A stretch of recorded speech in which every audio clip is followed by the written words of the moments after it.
What if Goku got locked in the time chamber for 100 years? Not 1 year like with Gohan, 100 years of pure isolation and training. Picture this. A century to perfect every technique he's ever seen, to meditate on the nature of power itself, to become something beyond a normal Saiyan. When this Goku steps out, Cell isn't getting an epic fight, he's getting deleted from existence. Buu, not even a warm-up. But here's where it gets interesting. What does ultimate power do to someone's soul? How do you reconnect with family after living longer than most civilizations? This isn't just Goku but stronger. This is a complete psychological transformation wrapped in the most broken power scaling you've ever seen. Hit that like button if you're ready for some serious Dragon Ball madness, and let's see what happens when the universe's strongest warrior has to remember how to be human. The door shouldn't have been this heavy. Goku pressed his palm against the familiar white surface of the hyperbolic time chamber's exit, and for a moment, just a moment, panic fluttered in his chest. The door had always opened easily before. A simple push and he'd step back into the world he knew, but now his hand trembled, not from weakness. He could feel the power coursing through him, more refined and controlled than it had ever been. The trembling came from something else entirely. From the weight of 100 years pressing down on his shoulders like a mountain he couldn't quite shake off. Just push, he told himself. It's just a door. The metal groaned as he applied pressure, too much pressure. Cracks spiderwebbed across the surface before the entire thing crumpled inward like paper. Beyond the ruined doorframe, afternoon sunlight streamed in, so bright it made his eyes water. Goku stepped through the wreckage and immediately staggered. The air hit him like a physical blow. Not because it was thin or toxic, but because it was alive. Every breath carried the scent of grass, of earth after rain, of chi-chis cooking drifting from somewhere in the distance. After a century of recycled, sterile air, the richness of it overwhelmed his senses. He stood there for several minutes, just breathing. A cricket chirped nearby and the sound made him flinch. When had he become so sensitive to noise? During his time inside, the only sounds had been his own breathing, his own heartbeat, his own voice talking to himself to keep the silence from driving him mad. 3 months, he reminded himself. It's only been 3 months out here. The thought should have been comforting. Instead, it felt impossible. Goku, he turned toward the voice, movement still careful and deliberate. Gohan was running toward him across the yard behind Capsule Corp, black hair flying, orange gi bright against the green landscape. Behind him came Vegeta, arms crossed, wearing that familiar scowl. And there was Piccolo, moving with his usual measured stride. Goku watched them approach and tried to remember how to smile. The expression felt strange on his face, like putting on clothes that no longer fit quite right. "Dad!" Gohan crashed into him with a hug that would have sent the old Goku flying. Now Goku barely swayed. His son had gotten stronger, much stronger, but it felt like being embraced by a child. "We were worried when you didn't come out yesterday. The chamber's been making weird noises for weeks." "Yesterday?" Goku's voice came out rougher than expected. "How long was I supposed to be in there?" 2 months, Vegeta said, studying Goku with those sharp eyes. "You said you needed time to find a new level of power before Cell could." He stopped mid-sentence, frowning. "Something's different about you, Kakarot." Goku almost laughed. Different, that was one way to put it. "I'm fine," he said, and the words tasted like lies. "Where's Cell now?" The three exchanged glances that made Goku's stomach tighten. In the time chamber, he'd had no way to sense what was happening outside. For all he knew, Cell could have destroyed everything while he was trapped inside his own head, counting days that stretched into years. "He's been patient," Piccolo said carefully. "After you entered the chamber, he announced he'd wait exactly 3 months for you to emerge and face him. If you didn't show up, he'd start destroying cities one by one. And tomorrow marks 3 months," Gohan said quietly. "He's been setting up some kind of arena, calling it the Cell Games. Says he wants to broadcast your fight to the whole world." Goku nodded slowly. It sounded like Cell, dramatic, egotistical, wanting an audience for what he probably thought would be Goku's execution. The old Goku would have been excited. A challenging opponent, a chance to test his limits, maybe even learn something new in the heat of battle. Now all he felt was tired. "Dad," Gohan was looking at him with concern. "Are you okay? Your ki feels weird." That made Vegeta straighten up, his own energy flaring as he tried to sense Goku's power level. After a moment, confusion replaced suspicion on the Saiyan prince's face. "I can barely feel you," Vegeta said. "Are you suppressing your power?" Goku considered the question. Was he suppressing it? Or had he simply learned to contain it so completely that even he sometimes forgot how much strength he now carried? In the chamber, after the first decade of rage and desperate training, he'd been forced to develop perfect control. One careless moment, one emotional outburst, and he might have destroyed the only shelter keeping him alive. "Something like that," he said. Vegeta's eyes narrowed. "Show me." "Vegeta," I said, "show me." The prince's aura exploded outward, golden hair standing on end as he achieved Super Saiyan in the blink of an eye. "I've been training non-stop while you were playing in your little time room. I want to see what 2 months of isolation bought you." The challenge hung in the air between them. Gohan and Piccolo stepped back automatically, recognizing the prelude to violence. This was how it had always been with Vegeta, everything settled through combat, strength the only currency he understood. Goku looked at his rival and felt something crack inside his chest. Not anger, not excitement, just sadness. "Not now, Vegeta." The simple words hit Vegeta like a slap. His aura flickered, surprise breaking his concentration for just a moment. "What did you say?" "I said not now."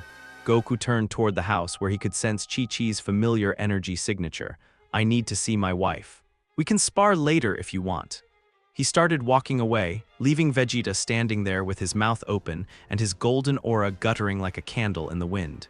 Behind him, he heard Gohan trying to explain, Piccolo's low murmur of concern, Vegeta's increasingly agitated demands for answers. But Goku kept walking. Each step felt like moving through deep water, and it had nothing to do with physical exhaustion. The world around him seemed too bright, too loud, too fast. After 100 years of solitude, the simple act of being around other people felt overwhelming. Chi-Chi was in the kitchen as he'd expected. She looked up when he entered, wooden spoon in hand, black hair pulled back in a ponytail. For a moment her face lit up with pure joy. "Goku. You're finally," she stopped, studying his expression. "What's wrong?" How could he even begin to answer that? How could he explain that he'd lived through decades of birthdays alone, Christmas mornings without family, New Year's Eves where the only voice counting down was his own echo? How could he tell her that he'd had entire conversations with imaginary versions of her, arguments and reconciliations and moments of tenderness that felt more real than this kitchen? This moment, this life he was supposedly returning to. "Nothing's wrong," he said. "I just missed you." She smiled and stepped closer, reaching up to touch his cheek. Her hand felt warm against his skin, and for a moment the sensation was so intense he had to resist the urge to pull away. "2 months felt like forever," she said. "I can't imagine how it felt for you in there." "Forever," he thought, "you have no idea." "It was quiet," he said instead. Chi-Chi laughed, the sound bright and familiar. "Quiet. That must have driven you crazy. You've never been able to sit still for 5 minutes." She was right. The old Goku would have been climbing the walls after a week of isolation. But somewhere during those first terrible years in the chamber, he'd learned the value of stillness. He discovered that the mind could be just as much of a frontier as any physical challenge, just as worthy of exploration and mastery. "I managed," he said. "Well, you're home now, and just in time. Gohan's gotten so much stronger while you were gone. You should have seen him training with Piccolo yesterday.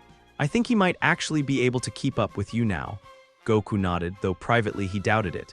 He'd felt Gohan's energy when his son hugged him, impressive for someone his age, certainly strong enough to handle most threats. But compared to what Goku had become, the thought troubled him. When had he started measuring his own family's strength and finding it wanting? When had the gap between himself and everyone else become so vast that even his son felt distant?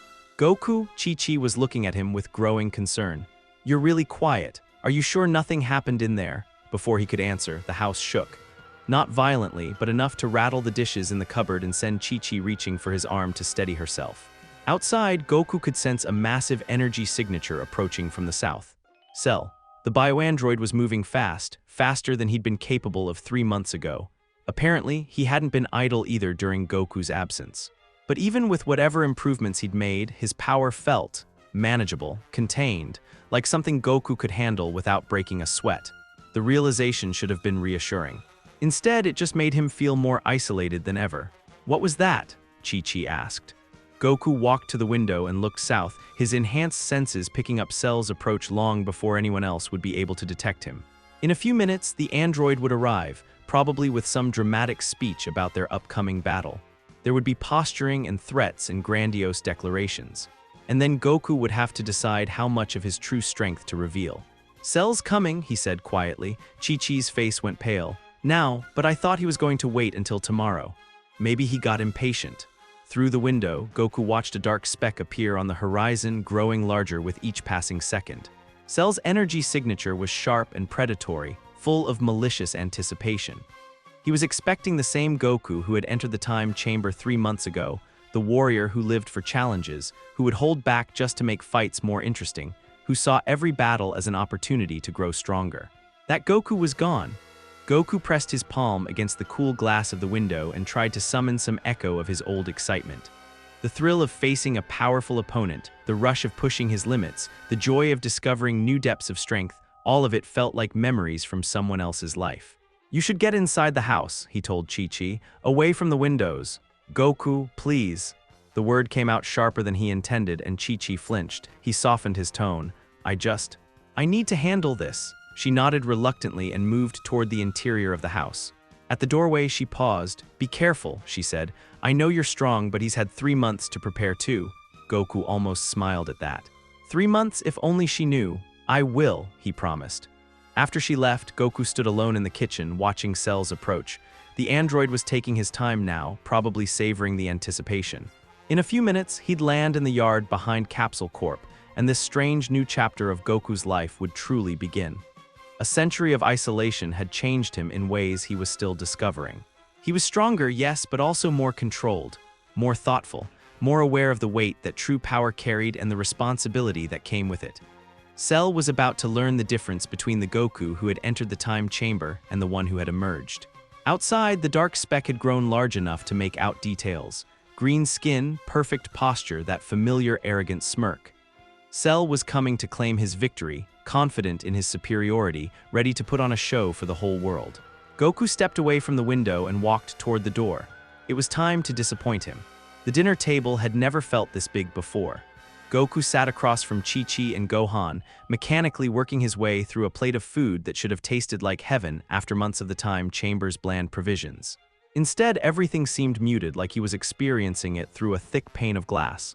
"So the androids just left?" he asked, spearing another piece of chicken. "They didn't try to help Cell?" 17 and 18 disappeared right after you went into the chamber, Gohan explained between bites. "Nobody's seen them since. We think they might be hiding." Chi-Chi nodded. "Bulma's been tracking energy signatures across the world, but it's like they vanished completely." Goku absorbed this information with the same detached interest he might show for weather reports. 3 months ago, the knowledge that 2 powerful androids were loose somewhere on Earth would have bothered him. Now it felt like a minor detail, easily handled when the time came. "Dad," Gohan was studying him with those too perceptive eyes. "You're eating really slowly." Goku looked down at his plate, surprised to find it still half full. The old him would have demolished 3 helpings by now and been asking for dessert. But somewhere during his century of solitude, even basic functions like eating had become deliberate, measured acts. "Just savoring it," he said, though that wasn't really true either. Chi-Chi reached across the table to squeeze his hand. "It's okay to take your time. I know the chamber food was terrible."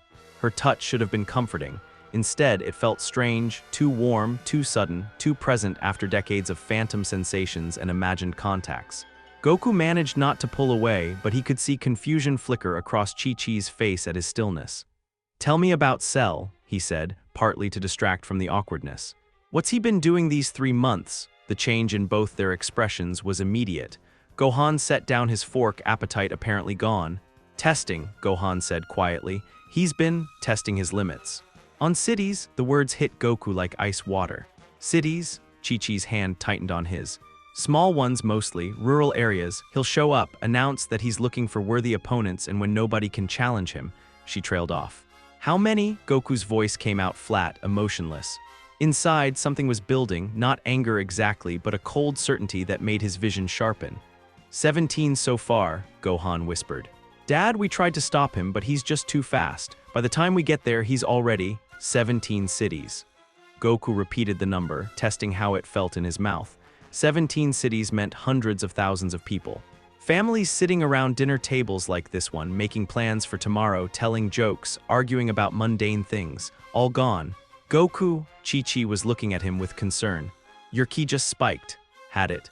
Goku forced himself to breathe, to center, to pull his energy back into the tight control he'd maintained for decades.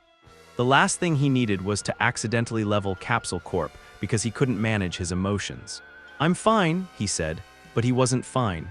For a century, he'd had nothing but time to think about power and responsibility, about what it meant to have the strength to protect people and the duty that came with it.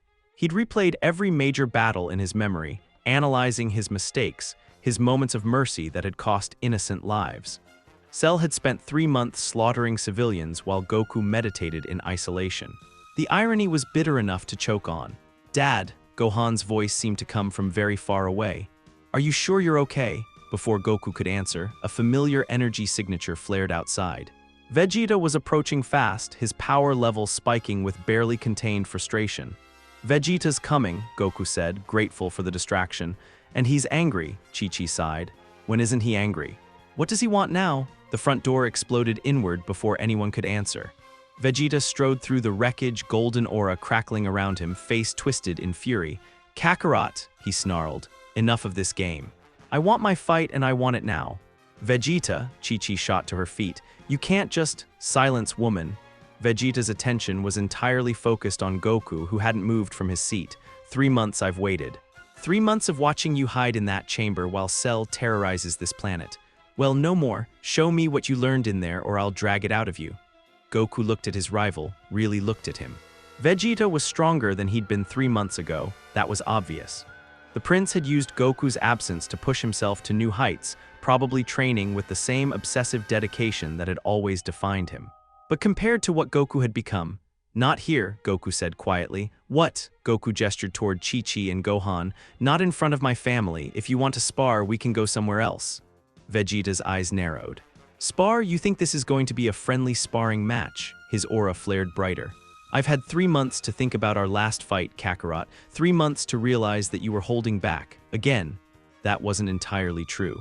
During their battle with Android 19, Goku had been fighting at full strength, or what had been full strength at the time. But he could understand Vegeta's frustration. The Saiyan Prince had built his entire identity around surpassing Goku, and every time he thought he was close, the gap seemed to widen. If only he knew how wide it had become now. "Fine," Goku said, standing slowly, "but somewhere empty, away from people." Vegeta's smile was all teeth. "The wasteland north of the city." 5 minutes! He vanished in a burst of speed, leaving the ruined doorway and the smell of ozone behind. Goku started to follow, then paused as Chi-Chi grabbed his arm. "Be careful," she said. "He's been different lately. More desperate. I think your absence really got to him." Goku nodded and kissed her forehead, a gesture that felt both familiar and strange, like putting on an old glove that didn't quite fit anymore. "I'll be back soon," he promised. The flight to the wasteland took less than a minute, even at his measured pace. Vegeta was already there, pacing back and forth across the cracked earth, energy crackling around him like a living thing. "Finally," the prince growled as Goku landed. "I was beginning to think you'd lost your nerve along with your appetite." Goku settled into a loose fighting stance, muscle memory guiding his movements. It felt strange to prepare for battle after so long, like slipping into clothes he'd outgrown. "I haven't lost anything, Vegeta. Prove it." Vegeta's transformation was instantaneous, hair blazing gold, power level soaring, the very air around him shimmering with heat. "Show me this legendary strength you gained in the time chamber." For a moment, Goku just stood there, taking in the sight of his rival at full power. A year ago, this would have been exciting. The chance to test himself against Vegeta's latest breakthrough, to push each other to new heights, to grow stronger through conflict. Now it just felt sad. "Vegeta," he said quietly, "what if I told you that fighting isn't the answer anymore?" The prince's expression went blank with shock. Then slowly his face darkened with rage. "What did you say?" "I said fighting isn't." Vegeta's attack came without warning, a brutal combination that would have hospitalized the old Goku. Instead, Goku simply wasn't there anymore. He'd moved aside at the last possible second, so smoothly that it looked like Vegeta had punched through empty air. "Stand still and fight me," Vegeta roared, spinning into a backhand that should have taken Goku's head off. Again, Goku wasn't there. This time he reappeared behind Vegeta, one hand resting gently on the prince's shoulder. The contact lasted only a second, but it was enough to freeze Vegeta completely. "I don't want to hurt you," Goku said softly. Vegeta spun around, eyes wild with disbelief. "Hurt me, hurt me." His aura exploded outward, power doubling then tripling. "I am the Prince of all Saiyans. You're my friend." The words cut through Vegeta's rant like a blade. "And I don't fight my friends anymore." For a moment, absolute silence stretched between them. Then Vegeta let out a sound that was part laugh, part scream. Friends, he was backing away now, shaking his head. We're not friends, Kakarot, we're rivals. He stopped, studying Goku's face with growing horror. What did that chamber do to you? How could Goku even begin to explain? The decades of solitude, the conversations with shadows, the gradual understanding that strength without purpose was just destruction waiting to happen. How could he make Vegeta understand that after a century of having nothing but his own thoughts for company, the idea of deliberately hurting someone, anyone, felt like tearing out a piece of his own soul? It gave me perspective, he said instead. Vegeta's expression cycled through disbelief, rage, and something that might have been grief. You've gone soft, he whispered. The legendary Super Saiyan, the warrior who beat Frieza, and you've gone soft. Maybe I have. Then you're worthless to me. Vegeta's energy began to fade, golden hair dulling back to black. All these years, all this training, all this time I spent trying to surpass you, and you're not even the same person anymore. He turned to leave, then paused. Cell's going to kill you tomorrow, he said without looking back. And maybe that's what you deserve for forgetting what it means to be a Saiyan. Goku watched him fly away and felt something hollow settle in his chest. He'd handled that poorly. Instead of helping Vegeta understand, he'd just confused and alienated him further. But what else could he have done? Show his real power, dominate Vegeta so completely that the prince's pride shattered entirely. That would have been even crueler. A distant rumble made him look south. On the horizon, a pillar of smoke was rising into the evening sky. Another city, another test of Cell's power, 18 cities now. Goku closed his eyes and extended his senses, feeling for Cell's energy signature. The bioandroid was several hundred miles away, probably surveying the damage he'd just caused, savoring the fear and destruction. Tomorrow, Goku thought, tomorrow this ends. But as he flew home through the darkening sky, he couldn't shake the feeling that ending Cell would be the easy part. The real challenge would be figuring out how to live in a world where he was strong enough to solve every problem with violence, but wise enough to know that violence solved nothing at all. Behind him, the smoke continued to rise, a black pillar against the dying light. 18 cities. Tomorrow, there would be no 19th.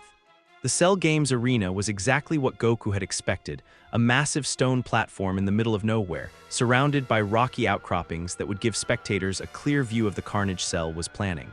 News helicopters circled overhead like vultures, their cameras broadcasting to a world that had no idea what they were about to witness. Cell stood in the center of the arena, arms crossed, that familiar smirk plastered across his perfect features. He looked exactly the same as he had 3 months ago, tall, elegant, radiating confidence and malice in equal measure. Goku! Cell's voice carried easily across the distance as Goku descended toward the platform. Punctual as always, I was beginning to worry you'd lost your nerve. Goku landed softly on the stone surface, his movements careful and controlled. Around the arena's perimeter, he could sense the other Z-fighters taking their positions, Vegeta still radiating anger from their encounter the night before, Piccolo tense and ready, Gohan's energy spiking with nervous excitement. But it was the civilians that drew most of Goku's attention. Thousands of them, gathered on the surrounding hills and cliffs, drawn by morbid curiosity and Cell's promise of a spectacle. Families with children, teenagers with cameras, elderly couples who probably remembered when the biggest threat to Earth had been ordinary human armies. They had no idea how much danger they were in. Quite an audience, Cell said, following Goku's gaze. I thought they deserved to see their supposed savior fall. Don't you think that's appropriate? Let them leave first, Goku said. Cell's smirk widened. Leave. But they came all this way to watch. Besides, their presence adds a certain urgency to our encounter, don't you think? The threat was clear. Cell wasn't just planning to fight Goku, he was planning to put on a show, and part of that show would involve collateral damage. Innocent people dying to prove a point about the futility of heroism. Goku felt that familiar coldness settling over him, the same emotional distance that had gotten him through the worst years in the time chamber. Cell wanted a spectacle, fine, but it wasn't going to be the one he was expecting. You've been busy, Goku said conversationally, walking toward the center of the arena. 18 cities in 3 months, that's efficient. Cell's eyes lit up with pleasure. You noticed? Yes, I've been keeping myself entertained while waiting for you to emerge. The humans put up such amusing resistance at first, but they learn quickly. These days, most cities evacuate the moment they see me coming. Most cities. Well, some are slower learners than others, Cell shrugged. Natural selection in action. The smart ones run, the stupid ones die. It's really quite elegant. Goku stopped about 10 feet away from Cell, close enough to see the anticipation gleaming in the android's eyes. Around them, the crowd was growing restless, sensing that something was about to happen. "Are you ready to begin?" Cell asked. "I've been looking forward to this for quite some time." "Just one question first," Goku said. "Why?" Cell tilted his head. "Why what? Why the cities? Why the civilians?" Goku kept his voice level, conversational. "You're strong enough that you didn't need to test yourself against ordinary humans, so why kill them?" For the first time, Cell's smirk faltered slightly. "Does it matter? It does to me." Cell studied Goku's face, looking for something. When he didn't find it, his expression hardened. "Because I could," he said finally. "Because they were there and they were weak, and watching them run screaming was more entertaining than waiting in silence." "Is that what you wanted to hear?" Goku nodded slowly. "Yeah, that's what I thought." "And what difference does it make?" Cell's aura began to flicker around him, green and malevolent. "You're going to die today regardless." "At least their deaths had meaning, they helped pass the time." "No," Goku said quietly, "they didn't." Cell's power exploded outward in a pillar of light that could probably be seen from space. The platform cracked beneath his feet, sending spider webs of fractures racing across the stone. His perfect form bulged and shifted as he poured more energy into his transformation. "Enough talk," Cell roared over the howling wind his aura was generating. "Show me what the legendary Goku learned in his precious time chamber." The crowd was screaming now, some fleeing, others pressing closer despite the obvious danger. The news helicopters were struggling to maintain their positions in the turbulence, their cameras shaking but still recording. Goku stood perfectly still in the center of the chaos, his clothes and hair barely stirring despite the hurricane of energy surrounding him. "Is that it?" he asked. Cell's transformation stuttered. "What? Is that your full power? Because if it is, this is going to be over faster than I expected." The insult hit Cell like a physical blow. His aura flared even higher, the platform beginning to disintegrate beneath the pressure. Around the arena, chunks of stone were ripping free and spinning through the air like missiles. "Impossible!" Cell launched himself forward, both fists driving toward Goku's head with enough force to level a mountain. Goku caught both punches in his palms. The impact sent a shockwave across the arena that knocked half the spectators off their feet. Dust and debris filled the air, obscuring the view from the helicopters. But when it cleared, Goku was standing exactly where he'd been before, Cell's fists trapped in his grip. Cell's eyes went wide with disbelief. "How?" Goku twisted slightly, and Cell's arms bent at angles that shouldn't have been possible. The bioandroid screamed, more in shock than pain, and tried to pull back. Goku's grip was like a steel trap. "You want to know what I learned?" Goku asked conversationally, even as Cell struggled frantically to break free. "I learned that power without restraint is just destruction. I learned that strength without purpose is meaningless." He released Cell's hands and stepped back, giving the android room to recover. Cell stumbled backward, staring at his own arms in amazement. They were already healing, the enhanced regeneration working to repair the damage, but the shock on his face remained. "I also learned," Goku continued, "that some people can't be reasoned with, some people can't be redeemed. Some people are just," he paused, considering his words carefully, "some people are just mistakes that need to be corrected." Cell's head snapped up, rage replacing shock. "You arrogant," he never finished the sentence. Goku moved faster than the eye could follow, appearing behind Cell with his hand pressed against the android's back. For just a moment, golden light flared between his fingers. Cell's scream cut off abruptly as the energy tore through him, not destroying him outright, but disrupting the delicate balance of absorbed fighters that made up his being. He collapsed to his knees, perfect form flickering as the stolen powers within him went haywire. "The thing is," Goku said, walking around to face Cell again, "I could end this right now. One more burst and you'd be nothing but scattered molecules." Cell tried to speak, but only managed a strangled wheeze. His body was rebuilding itself, but slowly, the healing process hampered by the chaos Goku had introduced to his cellular structure. "But that would be too easy," Goku continued. "And it wouldn't help all the people you've killed, it wouldn't bring back those 18 cities." Around the arena, the crowd had gone completely silent. Even the helicopters seemed to be hovering motionless, their crews probably too stunned to remember they were supposed to be filming. Cell finally managed to stand, his form still flickering between states. You think this is over?" he gasped. "You think you've won? Haven't I?" Cell's laugh was bitter and desperate. "You always were too soft, Goku, too concerned with protecting the innocent." His flickering form began to stabilize, but instead of returning to his perfect shape, he was growing larger, more monstrous. "Let's see how soft you are when their lives hang in the balance." The transformation was unlike anything Cell had done before. His elegant features dissolved into something alien and terrible, his power level spiking erratically as he abandoned all pretense of control. He was turning himself into a living bomb, Goku realized, sacrificing his perfect form for raw, destructive potential. "Everyone dies," Cell roared, his voice distorting as his throat changed shape. "The whole planet dies. Unless you let me go, unless you—" Goku was moving before Cell could finish the threat, not toward the android but toward the crowd. In the space between heartbeats, he was among the spectators, his hands glowing with controlled energy. Instant transmission had always been one of his most useful techniques, but after a century of practice, he'd refined it beyond anything he'd previously imagined. Instead of transporting himself, he was transporting others, dozens of them at once, relocating entire sections of the crowd to safe distances in the blink of an eye. Cell's monstrous form swelled larger, energy building toward critical mass. "You can't save them all," he screamed. Not in time, he was probably right. There were thousands of people scattered across the surrounding landscape, and even at his enhanced speed, Goku couldn't reach everyone before Cell detonated. He needed another solution. The answer came to him with the clarity that had developed during his years of meditation. Not transportation, containment. Goku reappeared next to Cell and placed both hands on the android's expanding form. Golden energy flowed from his palms, not attacking but enveloping, creating a perfect sphere of controlled force around Cell's unstable mass. "What are you doing?" Cell's voice was muffled now, contained within Goku's energy barrier. "Something I should have done 3 months ago," Goku replied. The barrier began to contract, compressing Cell's explosive energy back into a manageable space. It was like trying to contain a nuclear reaction with his bare hands, but Goku's control had become absolute during his century of isolation. Every joule of energy was accounted for, every fluctuation managed and redirected. Cell fought the compression, pouring more power into his self-destruction, but it was useless.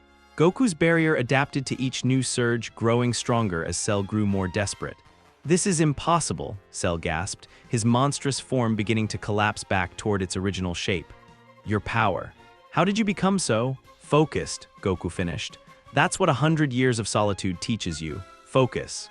The barrier continued to contract until Cell was back to his perfect form, then smaller, compressing him into an increasingly tight space. The android's eyes went wide with understanding. "You're going to kill me." "Yes," Goku said simply, "but cleanly, quickly, without any more innocent people dying." "Wait," Cell's voice was high with panic now.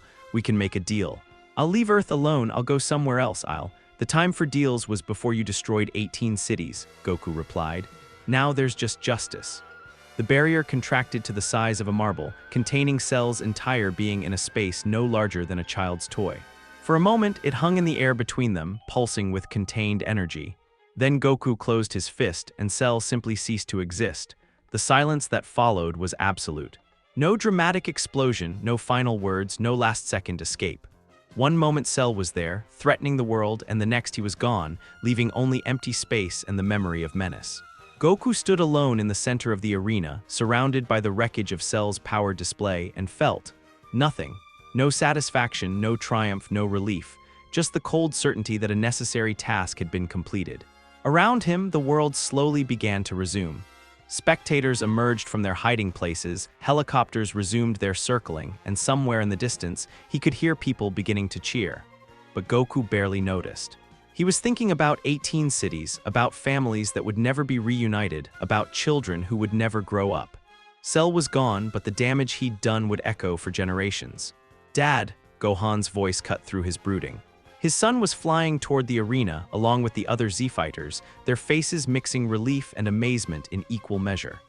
Goku managed to smile as they landed around him, though it felt like putting on a mask. "Is it over?" Piccolo asked, his sharp eyes scanning the area where Cell had been contained. "It's over," Goku confirmed. Vegeta was staring at him with an expression Goku couldn't quite read. "That wasn't even a fight," the prince said quietly. "You didn't fight him, you just ended him." "Sometimes that's what justice looks like," Goku replied. As the others talked and celebrated around him, Goku found his attention drifting to the horizon. Somewhere out there, Android 17 and 18 were still at large. Somewhere beyond that, other threats were probably gathering, drawn by the displays of power they'd just witnessed. The old Goku would have been excited by the prospect of new challenges. This Goku just felt tired. Cell was dead, Earth was safe. And somehow, that felt like the smallest victory of all. The cheering continued around him, but Goku barely heard it. He was already thinking ahead to the conversations he'd need to have, the explanations he'd need to give, the difficult process of helping his friends understand what he'd become during his century away from the world. But first, he supposed he should probably figure out what came next. 6 months later, the farm was supposed to be peaceful. Goku stood in the middle of the vegetable garden, hoe in hand, staring at the neat rows of radishes and carrots that Chi-Chi had insisted he help plant. The sun was warm on his shoulders, birds were singing in the nearby trees, and everything was exactly as mundane and normal as his wife had hoped it would be. He hated every second of it. Not the farm itself. The physical work was actually pleasant, meditative in a way that reminded him of his better moments in the time chamber. It was the why behind it that bothered him. Chi-Chi had suggested they try farming as a way to ground him in normal life again. As if growing vegetables could somehow undo a century of isolation and the fundamental changes it had wrought in his character. "You're thinking too hard about it," she'd said that morning, watching him stare at a handful of seeds with the same intensity he'd once reserved for analyzing enemy techniques. "Just plant them, water them, and let them grow. That's all there is to it. If only it were that simple." Goku raised the hoe and brought it down carefully, turning over another section of soil. His control had become so precise that he could work all day without disturbing so much as a single worm, but the restraint required was exhausting in its own way. Every movement had to be calculated, every action measured against the possibility of accidentally destroying what he was trying to nurture. It was a perfect metaphor for his entire life now. A familiar energy signature approached from the east, Krillin, flying at a leisurely pace that suggested this was a social visit rather than an emergency. Goku set down the hoe and waited, grateful for the interruption. "Hey Goku," Krillin landed at the edge of the garden, his usual cheerful smile in place. "Chi-Chi said I might find you out here playing farmer." "Not playing," Goku said, though he couldn't keep a slight edge out of his voice. "Apparently I need to learn how to live a normal life." Krillin's smile faltered a bit. "Yeah, about that. How are you doing? Really, I mean, everyone's been worried since the Cell Games." That was putting it mildly.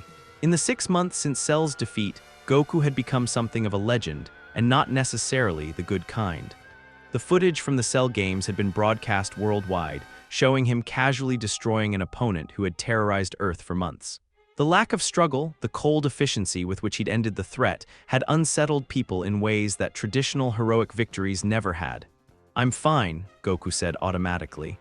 "Are you? Because Vegeta says you've been acting weird." And when Vegeta thinks someone's acting weird, Goku almost smiled at that, almost. What does Vegeta want? Same thing he always wants, a rematch. He's been training non-stop since the Cell Games, pushing himself harder than I've ever seen.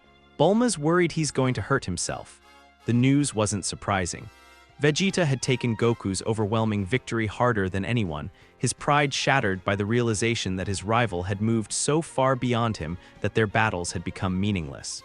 The prince's entire identity was built around the promise that he would eventually surpass Goku, and that promise now seemed laughably impossible. "Tell him I'm not interested," Goku said. Krillin blinked. "Just like that. You're not even going to consider it. What would be the point?" Goku turned back to his gardening, stabbing the hoe into the dirt with more force than necessary. "I'd just embarrass him again, maybe permanently this time. But it's Vegeta, he's not going to give up just because you tell him no." Goku knew that. In fact, he was counting on it. Vegeta's desperation was becoming increasingly obvious, and desperate people made predictable choices. Sooner or later, the prince would do something drastic to close the power gap between them, and when that happened... "Let me ask you something, Krillin," Goku said without looking up from his work. "If you knew you could solve every problem on Earth with violence, but that violence wouldn't actually fix anything, what would you do?" Krillin was quiet for a long moment. "I don't know. Find another way, I guess. What if there wasn't another way? What if the only thing standing between Earth and destruction was your willingness to hurt people?" "Goku, what are you talking about?" Goku set down the hoe and looked at his oldest friend. Krillin's face was creased with concern, and for a moment Goku felt a pang of something that might have been nostalgia. This was how conversations used to go, Krillin asking direct questions, Goku giving simple answers, both of them confident that things would work out in the end. Those days felt like someone else's memories now. "Never mind," Goku said. "Just tell Vegeta I'm not ready to fight him yet, maybe someday." Krillin nodded reluctantly and prepared to leave. At the last moment he turned back. "Hey Goku, the world's been pretty quiet since Cell. No major threats, no invasions, nothing. People are starting to think maybe you scared off all the bad guys for good. Goku managed what he hoped was a reassuring smile. Maybe I did. After Krillin left, Goku returned to his gardening with renewed focus. The repetitive motions helped quiet his mind, pushing away thoughts of power levels and cosmic threats, and the growing certainty that his peaceful interlude was about to come to an end. Because the world hadn't actually become safer. If anything, it had become more dangerous. Word of Earth's defender was spreading throughout the galaxy, drawing attention from beings who saw Goku's strength as either a challenge to overcome or a prize to claim. His enhanced senses could detect them sometimes. Ships passing through the outer solar system, energy signatures probing Earth's defenses, alien communications discussing the planet where a single warrior had achieved impossible power. They were coming, not today, maybe not tomorrow, but soon. And when they arrived, Goku would have to decide whether to meet them with the wisdom he'd gained during his century of solitude, or the violence that seemed to be the only language the universe understood. A shadow fell across the garden, and Goku looked up to see Gohan approaching on foot, his high school uniform rumpled and his backpack slung over one shoulder. "Hey, Dad," Gohan said, settling down on the edge of the garden. "Mom said you were out here contemplating vegetables. Something like that." Goku studied his son's face, noting the subtle changes that 6 months had brought. Gohan was growing up fast, too fast maybe. The innocence that had defined him during the Cell games was fading, replaced by something more thoughtful and perhaps a little sad. "How was school?" "Boring," Gohan said with a shrug.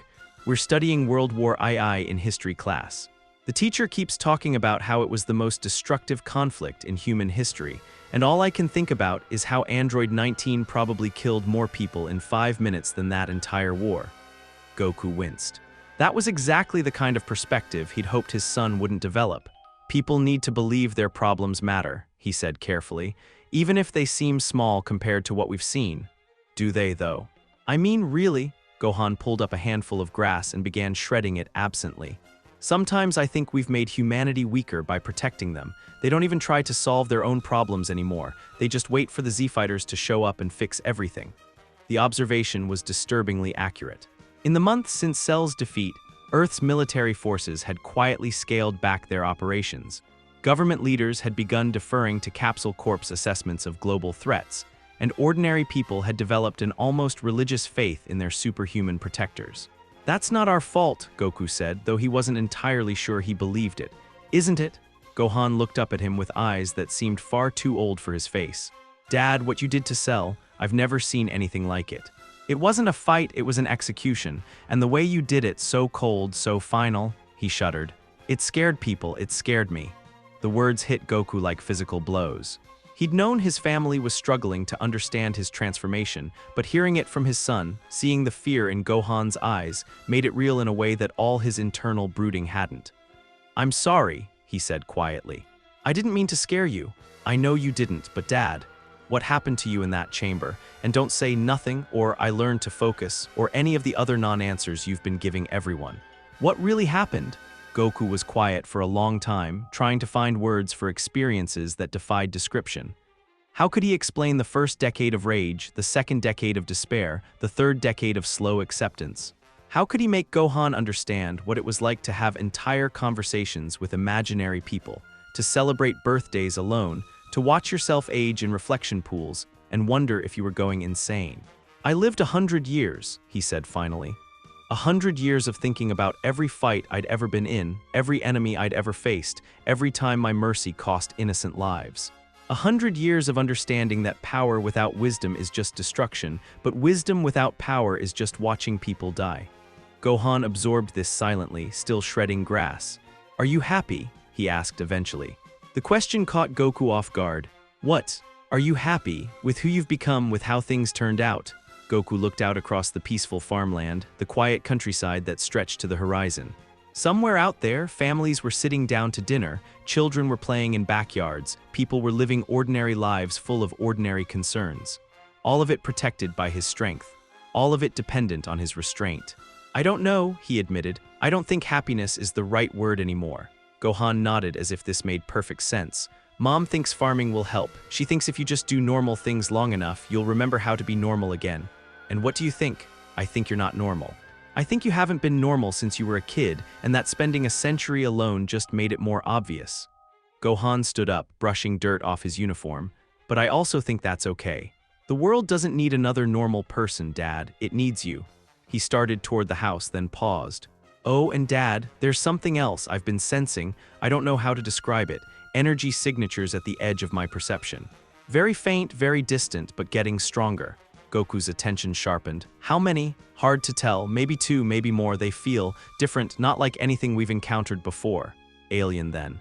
Goku had been expecting this, but hearing confirmation still sent a chill down his spine. How long? He asked. Maybe a few days, maybe less. Gohan looked back at him with concern.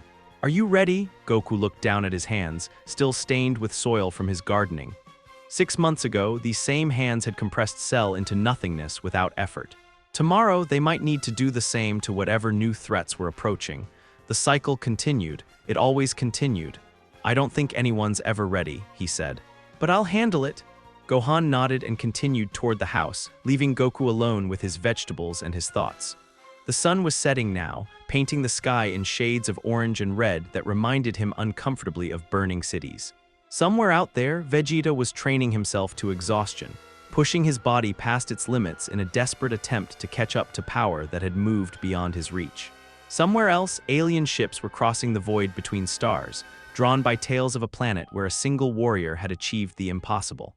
And here, in a peaceful garden in the middle of nowhere, Goku-san was learning that some kinds of strength came with prices that could never be fully paid. He picked up the hoe and returned to his work, turning over soil that would nurture new life even as he prepared to end whatever threatened it. The cycle continued. It always continued. The ship looked like a massive onion. Goku crouched on a hillside overlooking the crash site, studying the alien vessel that had carved a smoking trench through several miles of countryside before coming to rest in what used to be a wheat field. The design was unlike anything he'd seen before, organic curves instead of angular metal, pulsing with an energy that felt both ancient and malevolent. How many inside? Gohan whispered beside him. Goku extended his senses, probing the ship's interior. 3, maybe 4. The signatures are layered, like they're hiding their true power levels. Should we call the others? Before Goku could answer, the ship's main hatch began to iris open with a wet, organic sound that made his skin crawl. 3 figures emerged into the afternoon sunlight, 2 that were clearly minions, and 1 that commanded immediate attention. The leader was short, elderly, with skin like parchment and eyes that held the cruel intelligence of someone who had lived far too long. He moved with the deliberate care of extreme age, but the energy radiating from him was anything but frail. Babidi, Goku said quietly, the name surfacing from memories of stories Kaioshin had told him during their brief encounters. An ancient wizard, a collector of powerful beings, a creature that specialized in finding the darkness in others' hearts and amplifying it until they became his willing slaves. You know him? Gohan asked. Know of him? Goku stood slowly, his muscles automatically shifting into readiness. He's here for me. That was the bitter truth of it. 6 months of peace had been too good to last. Word of his power had spread beyond Earth, traveling through whatever networks existed among the galaxy's more unsavory elements. Babidi had come calling, drawn by the prospect of enslaving the warrior who had effortlessly destroyed Cell. The wizard raised one withered hand and spoke in a language that hurt to hear, words that seemed to bypass the ears and drill directly into the brain. Around him, his minions began to glow with borrowed power, their energy levels spiking far beyond what their physical forms should have been able to contain. He's enhancing them, Gohan observed. That little one's power just tripled. Goku nodded absently, but his attention was focused elsewhere. There was another energy signature approaching from the east, moving fast and burning with barely contained fury. He recognized it immediately. Vegeta. We need to stop them before they reach populated areas, Goku said, preparing to move. Wait, Gohan grabbed his arm. Look, Vegeta had arrived at the crash site, landing with enough force to crater the ground. The prince's aura was blazing around him like a golden inferno, his face twisted with the familiar expression of someone spoiling for a fight. But something was wrong. Vegeta wasn't immediately attacking the invaders. Instead, he was talking to Babidi, their conversation too distant to overhear but clearly intense. What's he doing? Gohan muttered. Goku's enhanced hearing caught fragments of the exchange, enough to understand the gist. Babidi was offering power, the same enhancement he'd given his minions, but tailored specifically for Vegeta's Saiyan heritage. All it would cost was submission, the willingness to let someone else's will override his own, and Vegeta was considering it. No, Goku breathed, understanding flooding through him like ice water. He wouldn't, but even as he said it, he knew he was wrong. Vegeta absolutely would. The prince had spent 6 months watching Goku move through the world like a living god, handling threats with casual ease that made Vegeta's greatest efforts look like child's play. His pride, the core of his identity, had been ground down to powder by the simple reality that his rival had moved beyond his reach. Desperate people made desperate choices. Vegeta nodded once sharply, and Babidi's ancient face split in a grin of pure malice. The wizard raised both hands, dark energy streaming toward the Saiyan prince, and Vegeta made no attempt to resist. The transformation was immediate and horrible. Vegeta's golden aura darkened to crimson, his eyes went blank white, and the familiar arrogance on his face was replaced by something cold and alien. When he spoke again, his voice carried harmonics that hadn't been there before. "Now," Majin Vegeta said, his gaze finding Goku across the distance as if drawn by magnetic force, "we can have our proper battle." Goku was moving before he'd consciously decided to act, instant transmission carrying him across the intervening space in a heartbeat. He appeared between Vegeta and Babidi, one hand outstretched toward each. "Vegeta, don't do this," he said. "You're stronger than whatever hold he has on you." Majin Vegeta's laugh was like breaking glass. "Stronger. I've never been stronger, Kakarot, can't you feel it?" His aura flared higher, the enhanced power making the very air shimmer. "This is what I needed. This is what it takes to match you. This isn't you talking, isn't it?" Vegeta tilted his head, the gesture somehow inhuman despite the familiar features. "Tell me, Kakarot, when you destroyed Cell, how did it feel? When you compressed that perfect being into nothing, when you watched the light die in his eyes, when you ended a life with such casual ease. How did it feel?" The question hit harder than any physical blow could have, because the truth was, it hadn't felt like anything at all. No satisfaction, no regret, just the cold completion of a necessary task. "That's what I thought," Majin Vegeta continued. "You've already taken this path, haven't you? You've already learned to kill without feeling. The only difference is that you lie to yourself about it." Behind them, Babidi was cackling with delight, his plans proceeding exactly as intended. The wizard had come here seeking to enslave Earth's greatest protector, but this was even better. Instead of one powerful servant, he would have two, and they would destroy each other in the process, leaving him free to collect the energy released by their battle. "Vegeta," Goku tried again, "this isn't about strength, this isn't about our rivalry, this is about everything." Majin Vegeta's shout shook the ground beneath their feet. "This is about everything. Do you have any idea what these past 6 months have been like? Watching you move through the world like some untouchable god, knowing that no matter how hard I train, no matter what heights I reach, you'll always be beyond me." His voice cracked slightly, and for a moment the real Vegeta seemed to surface through the magical enhancement. "I am the prince of all Saiyans," he whispered. "I was born to be the strongest. It's not just what I want, Kakarot, it's who I am. Without that, I'm nothing." Goku felt something break inside his chest. All this time, he'd been so focused on his own transformation, his own struggles with power and responsibility, that he'd missed what his growth was doing to the people around him. Vegeta's entire identity had been built on the promise that he would eventually surpass his rival, and Goku had made that promise into a lie. "You're not nothing," he said quietly. "You're my friend." Majin Vegeta's expression flickered between rage and something that might have been grief. Friends don't leave friends behind. The attack came without warning, a devastating combination that would have obliterated mountains. Goku was forced to dodge, his movements carrying him away from Babidi and the crash site, leading Vegeta away from potential collateral damage. They landed in an empty desert, miles from the nearest settlement, and Majin Vegeta pressed his assault with relentless fury. Every strike was powered by months of accumulated frustration, years of suppressed rage, and decades of wounded pride amplified by Babidi's dark magic. But even enhanced, even driven by desperate need, Vegeta couldn't match what Goku had become. The fight was brutal and one-sided, though Goku tried to disguise that fact. He parried instead of blocking, dodged instead of tanking hits, gave ground when he could have stood firm. But there was no hiding the fundamental truth. Majin Vegeta was still fighting at the level Goku had been 6 months ago, while Goku himself had moved beyond that plateau long ago. "Stop holding back," Vegeta roared, landing a combination that should have pulverized ribs but barely made Goku stagger. "Stop pretending this is even, fight me with everything you have. I don't want to hurt you. You're already hurting me." Vegeta's aura exploded outward, the enhanced power tearing chunks out of the desert floor. Every time you pull your punches, every time you treat me like I'm made of glass, you're telling me I'm not worth your best effort. The accusation stung because it was partially true. Goku had been holding back, but not out of contempt, out of fear. Fear that if he showed his real strength, if he demonstrated just how wide the gap between them had become, it would shatter whatever remained of Vegeta's spirit. But maybe that had been the wrong choice. Maybe respect meant treating Vegeta like the warrior he was, regardless of the consequences. "Are you sure?" Goku asked. "I'm sure." Goku nodded slowly and let a fraction of his true power surface. Just a fraction, but even that was enough to change everything. The air around him began to glow, not with the familiar golden aura of Super Saiyan transformation, but with something purer and more controlled. Majin Vegeta's eyes went wide. What is that?" 100 years of learning who I really am," Goku replied. He moved then, not with the explosive speed of traditional combat, but with the fluid grace of someone who had achieved perfect harmony between body and mind. Majin Vegeta tried to track him, tried to counter, tried to mount some kind of defense. It was useless.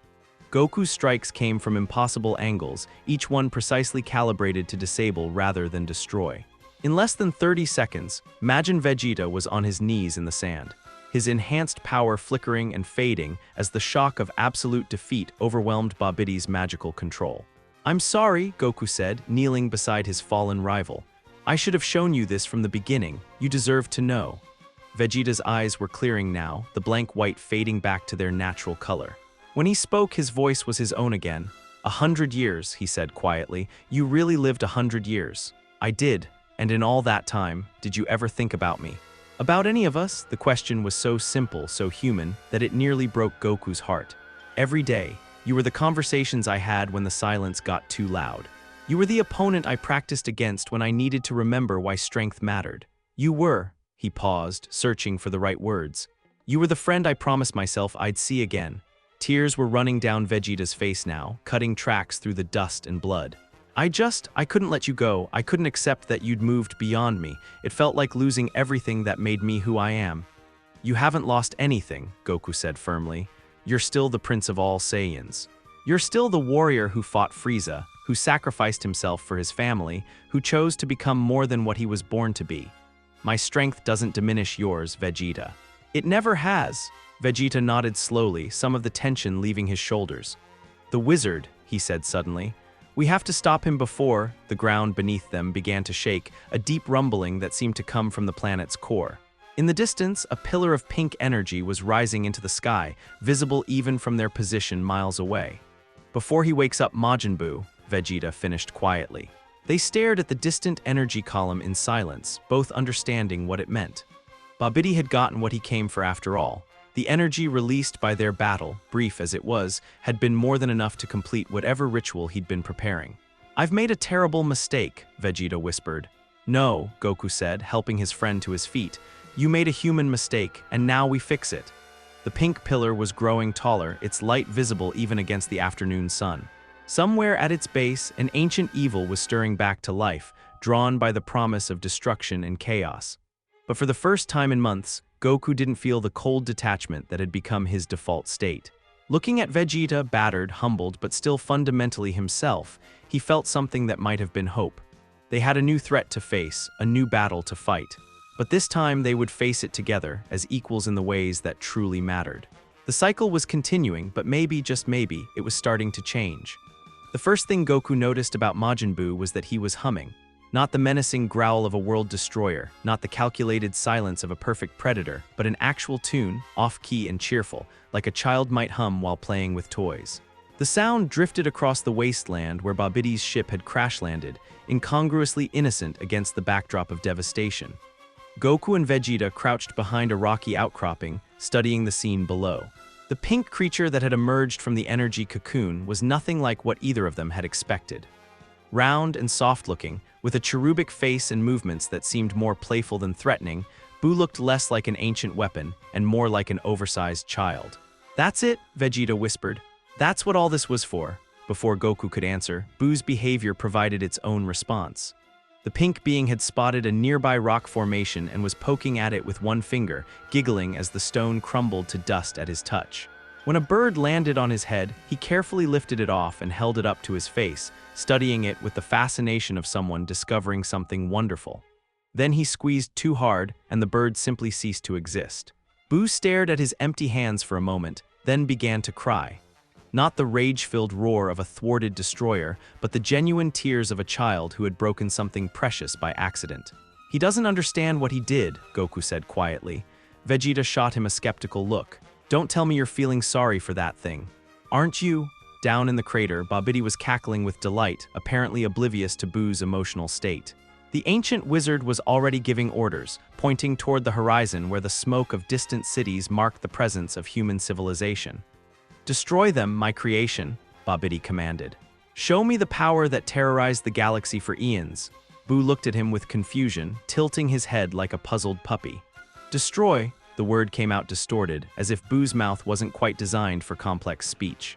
"What destroy?" Babidi's expression flickered with uncertainty.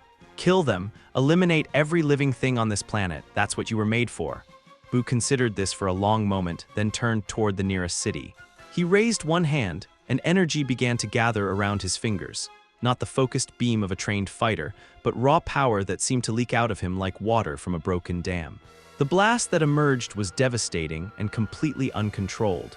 It carved a miles-long trench through the landscape, vaporizing everything in its path before dissipating harmlessly into the atmosphere. Where a thriving community had stood moments before, there was now only empty space and the echo of destruction. Buu clapped his hands together and giggled with delight. He has no concept of what he's doing, Goku realized. To him, those people were just objects like the rock formation, like the bird. Vegeta was already powering up, golden energy crackling around him. Then we stop him before he plays with anyone else. Wait. Goku caught Vegeta's arm before the prince could launch himself into battle. There might be another way. Another way, Vegeta's voice was tight with disbelief. Kakarot, that thing just erased an entire city because it was curious about its own power. What other way could there possibly be? Goku didn't answer immediately. He was thinking about the time chamber, about the long years he'd spent grappling with questions that had no easy answers. What was the difference between evil and ignorance? Could someone be held responsible for actions they genuinely didn't understand? Was destruction without malice still deserving of destruction in return? Look at him, Goku said finally. Really look at him? Vegeta followed his gaze back to Buu, who was now crouched next to a small flower that had somehow survived his initial rampage. The pink creature was studying the plant with the same fascination he'd shown the bird, but this time he was being more careful. His massive fingers hovered millimeters above the delicate petals, close enough to touch, but restrained by some instinct he probably couldn't even name. He's learning, Goku continued. Whatever Babidi programmed into him, it's not his nature. Watch his eyes, there's intelligence there and curiosity and even compassion. He just doesn't know how to express it properly. So what are you suggesting? That we give him lessons in proper etiquette? I'm suggesting that maybe the solution isn't to destroy him, maybe it's to teach him. Vegeta stared at Goku as if he'd lost his mind. Teach him what? How to be civilized.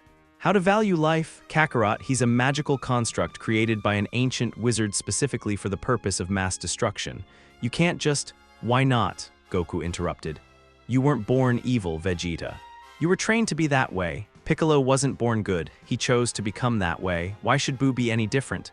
Because Buu just killed thousands of people. So did we, once upon a time. So did half the people we now call friends.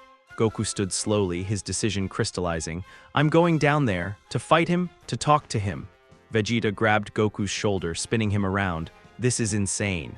Even for you, this is completely insane. Maybe, Goku admitted, but what if it works? What if instead of adding another dead body to the pile, we actually save someone? And what if you're wrong? What if he kills you before you get the chance to say a single word? Goku considered this seriously. It was a real possibility. Buu's power was immense, and his lack of control made him unpredictable in ways that trained fighters never were. If this went badly, Earth would lose its strongest protector, and Vegeta would be left to face an opponent he couldn't hope to match. But against that risk, Goku weighed the certainty of the alternative. If they fought Buu now in his current state, the collateral damage would be catastrophic. Cities would be destroyed in the crossfire, millions would die, and even if they won, they'd have accomplished nothing more than the elimination of another threat. The old Goku might have been satisfied with that outcome. The new one demanded more. Then I guess we'll find out, he said. Before Vegeta could stop him, Goku was moving, dropping down into the crater with his hands clearly visible and his power level suppressed to almost human levels. He landed about 50 feet from where Buu was still studying the flower, close enough to be heard but far enough to avoid seeming threatening. "Hello," he said simply. Buu's head snapped up, his eyes focusing on Goku with sudden intensity. For a moment, neither of them moved, then Buu's face split in a wide, innocent grin. "Hello," he said back, the word coming out clearer than his previous attempts at speech. "You not running. Everyone else runs. Should I be running?" Buu tilted his head, considering the question with obvious seriousness. "Babidi says yes, says you food, says I eat you up." From across the crater, the ancient wizard was screaming orders, his voice shrill with panic. "Kill him, Buu, he's one of the warriors who might be able to stop us. Kill him now." Buu glanced in Babidi's direction, then back at Goku. "You taste good." The question was so earnest, so childlike, that Goku almost smiled. "I don't know, do you want to find out?" "Maybe." Buu stood up, his massive form casting a shadow across Goku's position. "You strong, feel strong inside, but not scared strong." "Different strong." Goku took a step closer, noting how Buu's energy signature shifted in response, not aggressive but curious. Like a child examining a new toy. "What kind of strong do you feel?" Goku asked. Buu closed his eyes, apparently concentrating. "Sad strong, like when flower dies, like when bird breaks, you strong but hurt inside." The observation hit deeper than Goku had expected. 100 years of isolation had left marks that apparently even a magical creature could sense, scars that ran so deep they'd become part of his essential nature. "Yeah," he admitted, "I am hurt inside. But that's not your fault. Not my fault." "No, you're new, aren't you? Just born," Buu nodded eagerly. "Born from sleep, long sleep, dreams of destroying and eating and making everything quiet, but dreams not feel real. This feels real." He gestured toward the flower, toward Goku, toward the world around them. "This feels good." Behind them, Babidi was working himself into a frenzy, his magical energy crackling as he tried to reassert control over his creation. But Buu seemed increasingly oblivious to the wizard's commands, his attention entirely focused on his conversation with Goku. "It can feel good," Goku agreed, "if you want it to. But Babidi says destroy, says eat. Says make quiet." Buu's expression was genuinely confused. "Babidi made me, must do what Babidi says." The question hung in the air between them, and Goku realized he was at a crucial moment. How he answered might determine not just Buu's immediate actions, but the entire trajectory of events that would follow. In the time chamber, during the darker years of his isolation, he'd spent countless hours thinking about free will and moral responsibility. Did beings created for evil have the capacity to choose good? Did the circumstances of one's origin determine the limits of one's potential? Or was choice the one thing that no creator, no matter how powerful, could truly control? "Do you want to destroy things?" Goku asked carefully. Buu was quiet for a long moment. "Feel, pull inside like hunger but not hungry, like want but not wanting. Pull says destroy, eat, make quiet." But he looked down at the flower again. "But also feel other pull. Softer pull says grow, help, make happy. Then maybe you don't have to do what Babidi says. Maybe you can choose what the softer pull wants." The suggestion seemed to physically impact Buu. He stumbled backward, one hand pressed to his forehead as if fighting off a sudden headache. Across the crater, Babidi's magical energy was spiking as he realized his control was slipping. "Choose," Buu whispered. "Can choose." "Everyone can choose," Goku said firmly. "That's what makes us who we are. Not where we come from, not what we were made to do, but what we decide to become." For a moment, it seemed like it might actually work. Buu's expression was clearing, the childlike confusion being replaced by something that might have been understanding. His power level was stabilizing, the chaotic energy that surrounded him settling into more manageable patterns. Then Babidi played his trump card. "If you don't obey me," the wizard shrieked, "I'll put you back to sleep, forever. You'll never see another flower, never feel the sun, never experience any of these things you claim to enjoy." The threat hit Buu like a physical blow. His newfound clarity shattered, replaced by terror so pure and overwhelming that his power began fluctuating wildly. The flower he'd been protecting was vaporized in an instant, along with several tons of surrounding rock. "No sleep," Buu screamed. "No more sleep, please, no more sleep." And just like that, the moment was lost. Buu's terror transformed into rage, his rage into violence, and his violence into the indiscriminate destruction that Babidi had wanted from the beginning. Energy blasts flew in every direction, carving craters in the landscape and sending shockwaves that could be felt for miles. Goku was forced to dodge and weave, his attempt at peaceful resolution abandoned in favor of simple survival. He could sense Vegeta moving into position for an attack, but before either of them could act, something unexpected happened. Buu suddenly stopped his rampage and looked directly at Goku, tears streaming down his pink cheeks. "Sorry," he said, the word barely audible over the ringing echoes of destruction. "Sorry, sorry, sorry, not want to hurt. Not want to destroy, but scared, so scared of sleep." The apology, so genuine and heartfelt, nearly broke Goku's heart. But even as Buu spoke, his power was continuing to spike, the internal conflict between his nascent conscience and his programmed nature tearing him apart from the inside. And somewhere in that conflict, something new was beginning to emerge. A darker presence that felt less like childlike innocence and more like focused malevolence. Goku realized with growing horror that his attempt to save Buu might have doomed them all. By forcing the creature to confront his own nature, by making him choose between competing impulses, he'd created an internal war that Buu's magical structure couldn't sustain. The pink being was beginning to split apart, literally dividing into separate entities as his conflicting nature sought resolution through separation. "Vegeta," Goku called, never taking his eyes off the transforming creature before him. "We need to get everyone away from here. Now, what's happening to him? He's becoming what he was always meant to be," Goku said quietly. "And it's my fault." The gentle, childlike creature who had wanted to protect a single flower was disappearing, consumed by something darker, hungrier, and infinitely more dangerous than anything Babidi could have imagined. Good intentions, Goku reflected bitterly, had once again paved the road to catastrophe. The splitting happened slowly, like watching someone die. Goku stood transfixed as Majin Buu's pink form began to bulge and distort, two distinct shapes pressing outward from within his rounded frame. The childlike creature who had cried over a broken bird was fighting a war inside himself and losing. "Make it stop," Buu whimpered, his voice fracturing into harmonics that shouldn't have been possible. "Please make it stop." "Hurts so much?" But Goku couldn't make it stop. He'd set this process in motion the moment he'd asked Buu to choose between his nature and his conscience, and now the magical construct's psyche was tearing itself apart trying to resolve the contradiction. A wet, tearing sound filled the air as a second head began to emerge from Buu's shoulder. This one was leaner, sharper, with eyes that held none of the original's innocent curiosity.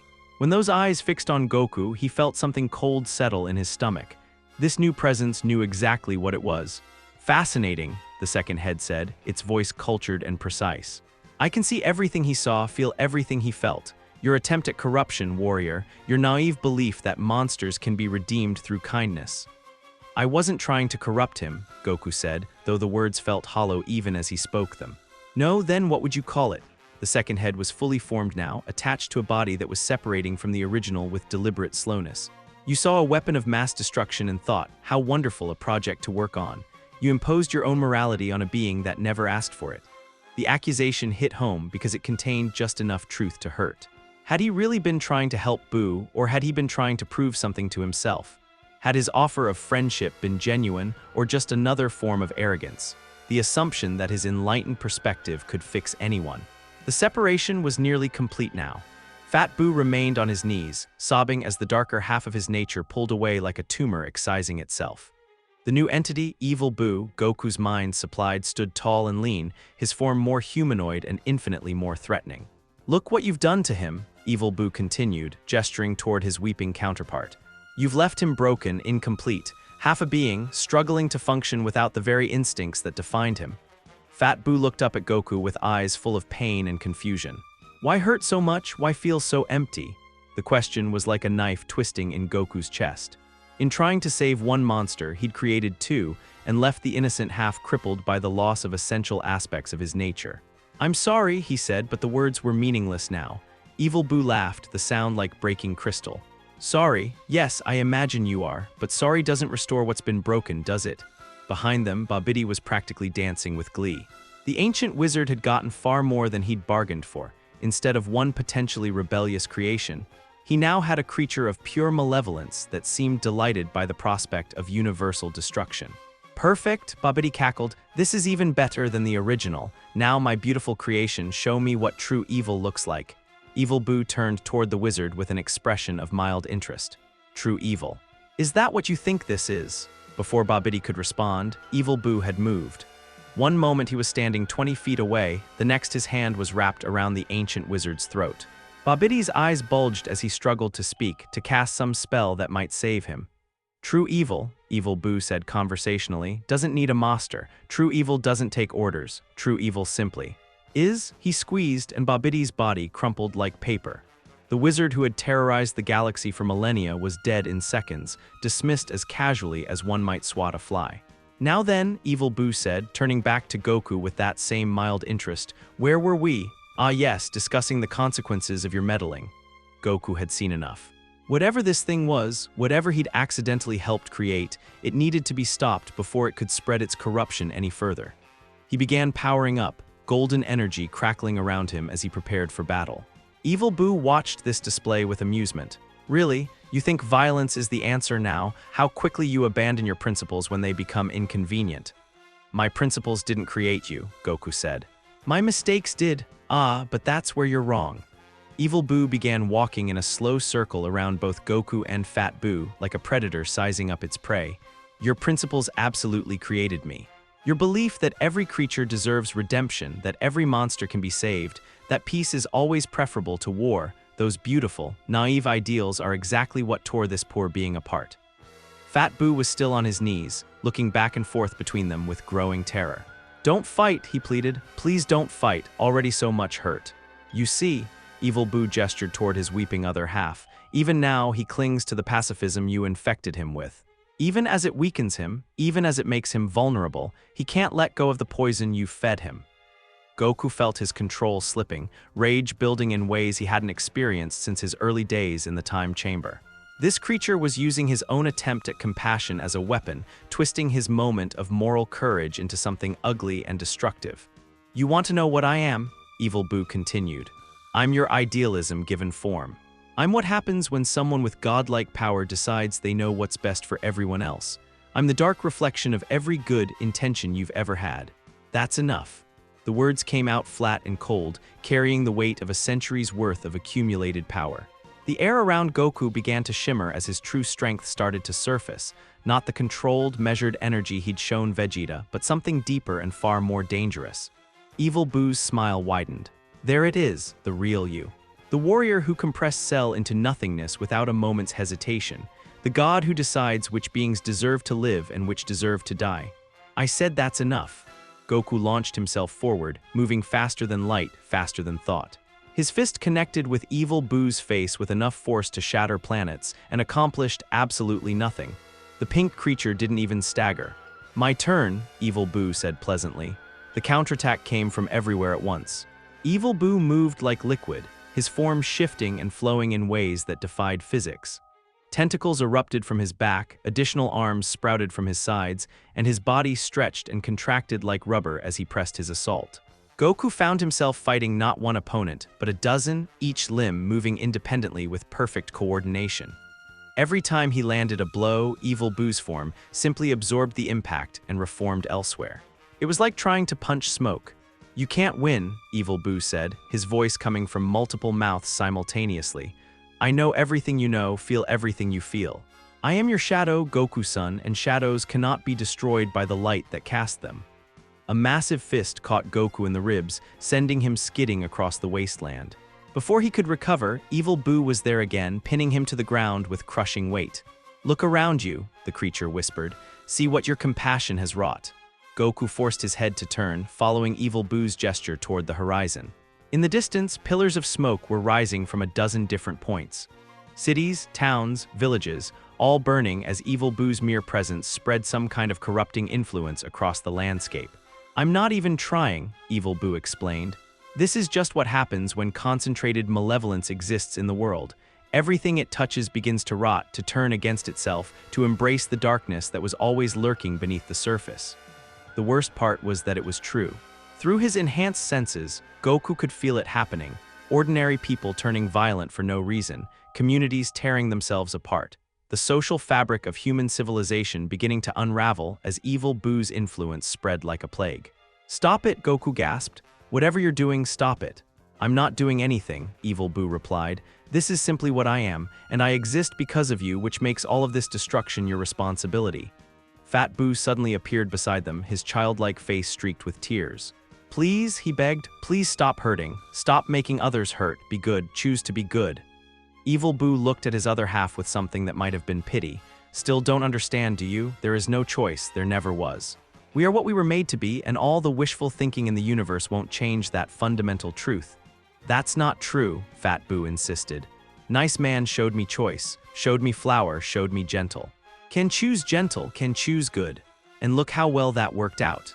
Evil Buu gestured toward the burning horizon, toward the chaos spreading across the world, toward the fundamental breakdown of everything Goku had tried to protect. Fat Buu's innocent attempt to choose goodness had directly led to the creation of something far worse than the original Majin Buu could ever have been. "This is what choice looks like," Evil Buu continued. "This is what happens when you try to impose order on chaos, meaning on meaninglessness, good on evil. The universe doesn't care about your moral categories, and forcing them on beings who were never meant to understand them only creates suffering." Goku struggled to his feet, power crackling around him in barely contained waves. He'd heard enough philosophy from monsters to last several lifetimes, and none of it changed the fundamental reality of the situation. Evil Buu was a threat that needed to be eliminated, regardless of how he'd come to exist. "Maybe you're right," Goku said. "Maybe I did create you through my own arrogance. Maybe this is all my fault." Evil Buu tilted his head, apparently interested in this admission. "But that doesn't change what happens next," Goku continued. "You're going to stop spreading your influence, you're going to stop hurting innocent people, and you're going to disappear, permanently." Evil Buu's smile was radiant. "There's the God complex again. You create a problem, then decide you have the right to solve it through violence. Tell me, what makes you different from any other tyrant who ever claimed to act for the greater good?" The question hung in the air between them, and for a moment, Goku genuinely didn't have an answer. What did make him different? His power, his good intentions, his willingness to make hard choices, or was Evil Buu right? Was he just another would-be deity, imposing his will on the universe through superior strength? The philosophical crisis lasted exactly 3 seconds. Then Goku looked at Fat Buu, innocent, damaged, trying desperately to understand a world that had become infinitely more complicated because of choices Goku had forced him to make, and the answer became clear. It didn't matter what made him different. It didn't matter whether his actions were philosophically justified or morally pure. All that mattered was that people were suffering, and he had the power to make it stop. Everything else was just noise. "You're right," he told Evil Buu. "I am a tyrant. I do impose my will through violence. I am everything you say I am." He began powering up again, but this time without reservation, without holding back, without worrying about the consequences of showing his true strength. "But I'm the tyrant who's going to save them from you." Evil Buu's expression shifted from amusement to genuine surprise as Goku's energy signature spiked beyond anything the pink creature had anticipated. The air itself began to crack under the pressure, reality straining to contain power that had been building for a century. "Impossible," Evil Buu breathed. "You can't be that strong."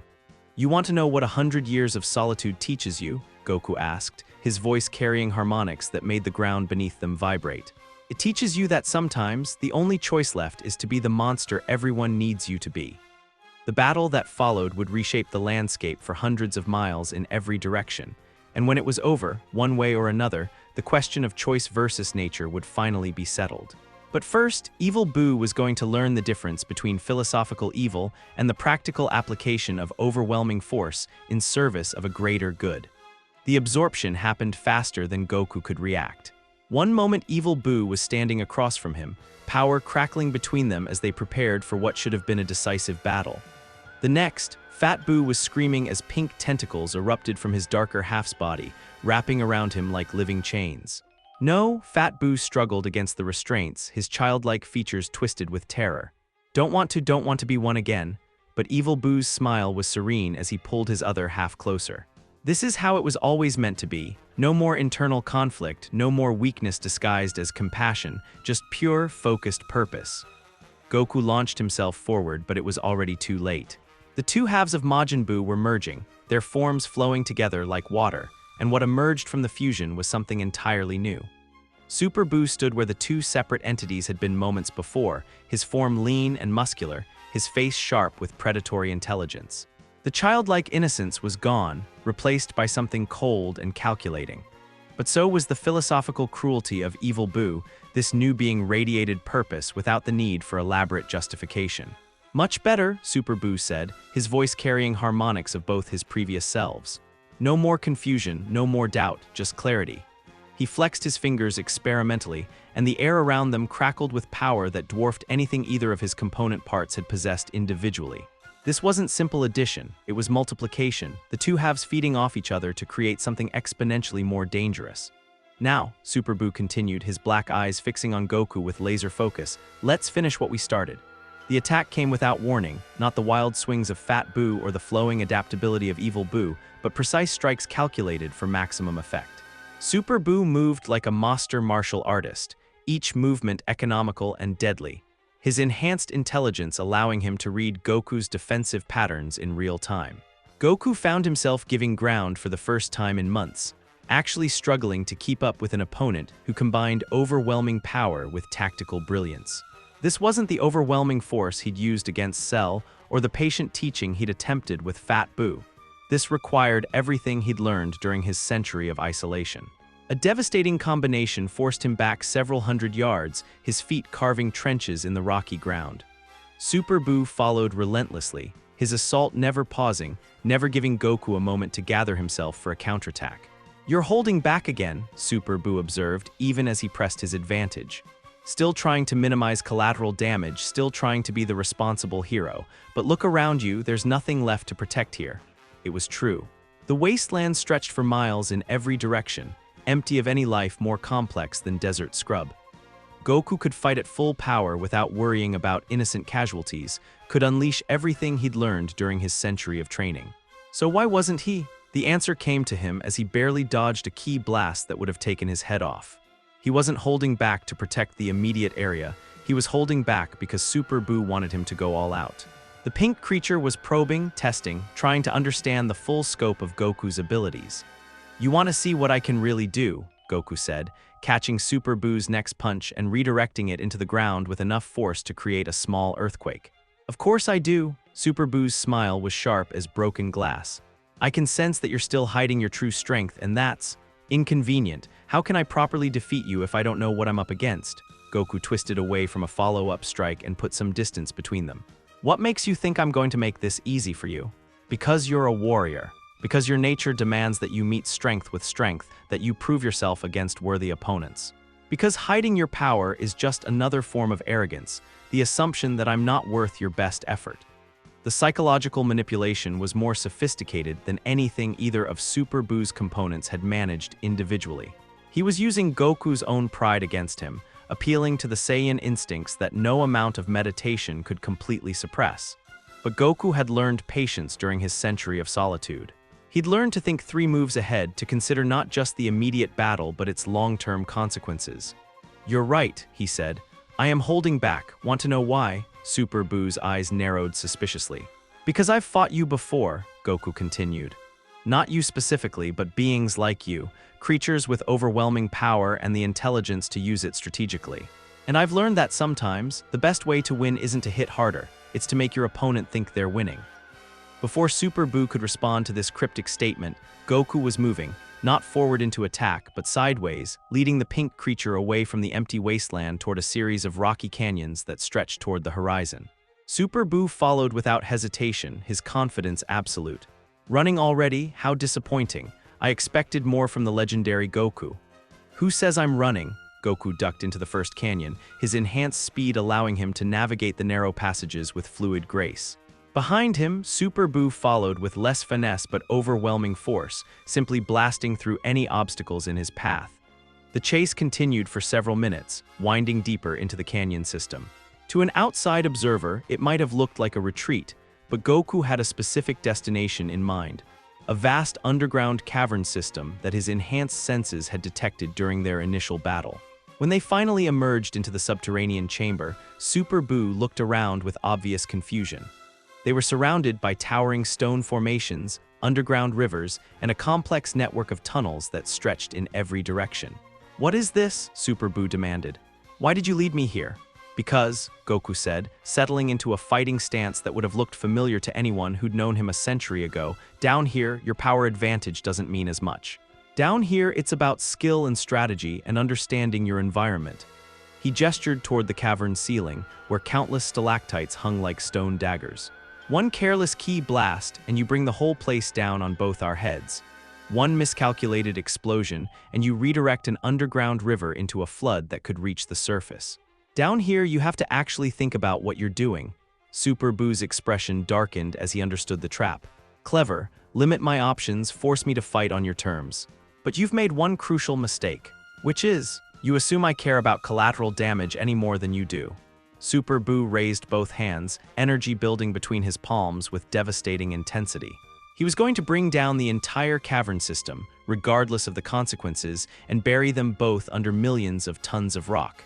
But Goku was already moving, not to attack but to defend. His hands came together in a familiar gesture, and suddenly the space around them was filled with dozens of mirror images. The afterimage technique pushed far beyond its traditional limits. Super Buu's blast struck empty air as Goku appeared behind him, landed a solid hit to the base of his skull, and vanished again before the pink creature could retaliate. The real attack came from 3 different directions simultaneously as multiple afterimages became solid for just long enough to deliver devastating blows. Impossible, Super Buu snarled, spinning wildly as he tried to track targets that seemed to phase in and out of existence. These aren't just illusions. No, Goku agreed, his voice seeming to come from everywhere at once. 100 years gives you time to develop old techniques in new ways. What you're fighting isn't afterimages, it's temporal echoes. Versions of me from fractions of a second in the past and future, all existing simultaneously. It was one of the more esoteric abilities he'd developed during his isolation, born from countless hours of meditation on the nature of time and space. By existing slightly out of phase with normal reality, he could create multiple versions of himself that were real enough to interact with the physical world, but elusive enough to avoid most attacks. Super Buu's frustration was mounting as blow after blow landed from impossible angles. His superior power meant nothing when he couldn't target his opponent, and his enhanced intelligence was struggling to adapt to a fighting style that defied conventional logic. "Stand still and fight me," he roared, unleashing a sphere of destruction that obliterated half the cavern. "Why?" Goku asked, reappearing just long enough to land another strike before vanishing into temporal displacement. "This is fighting. Just not the kind you expected."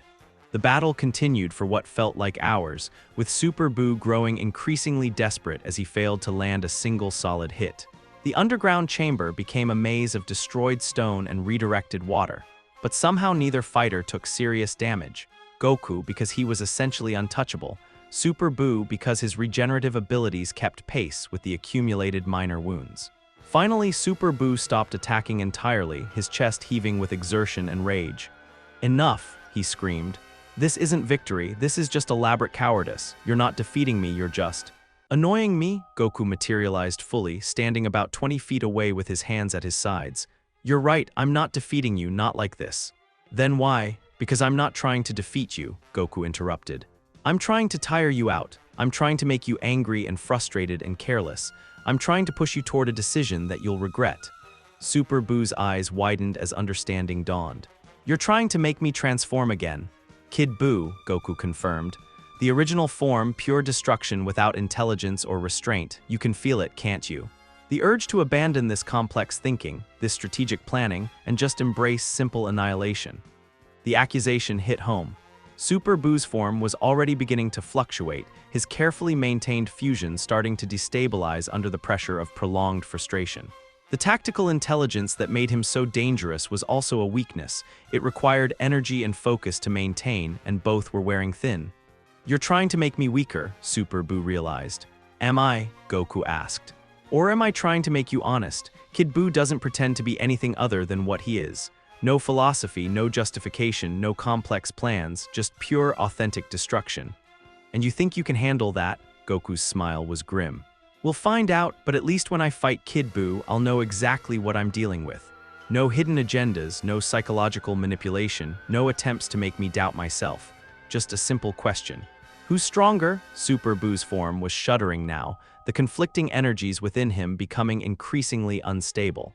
He could feel the transformation coming, could sense the approaching dissolution of everything complex about his nature.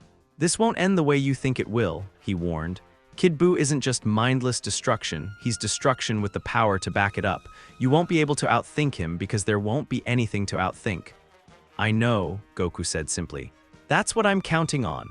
Super Buu's last coherent thought before the transformation consumed him was that perhaps, in trying to manipulate Goku into revealing his true strength, he had been the one who was manipulated all along.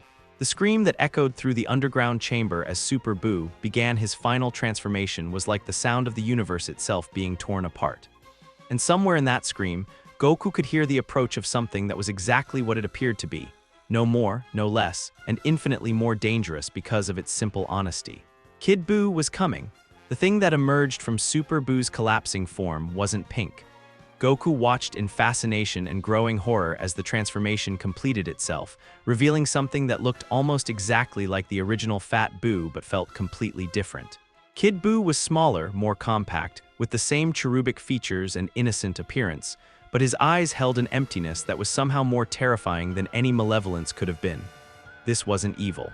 Evil implied choice, implied some underlying motivation or desire. This was simply absence, the complete lack of anything resembling conscience, restraint, or even basic self-preservation. Kid Buu looked around the underground cavern with mild curiosity, his gaze passing over Goku as if he were just another rock formation.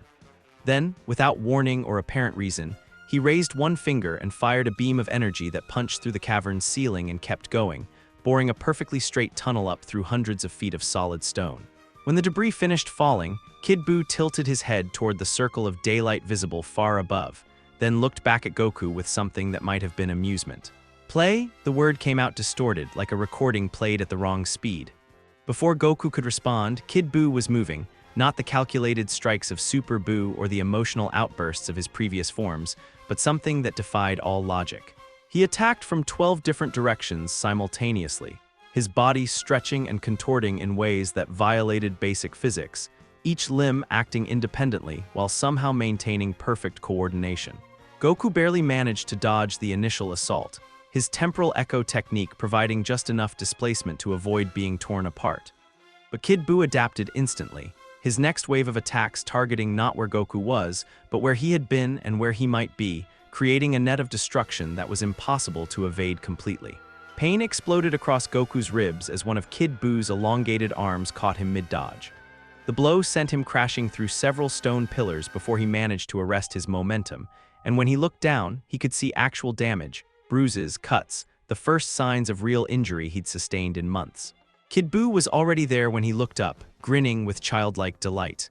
"Fun," Kid Buu declared, and unleashed another barrage that forced Goku to give ground rapidly. This wasn't like fighting Super Buu or any of his previous forms.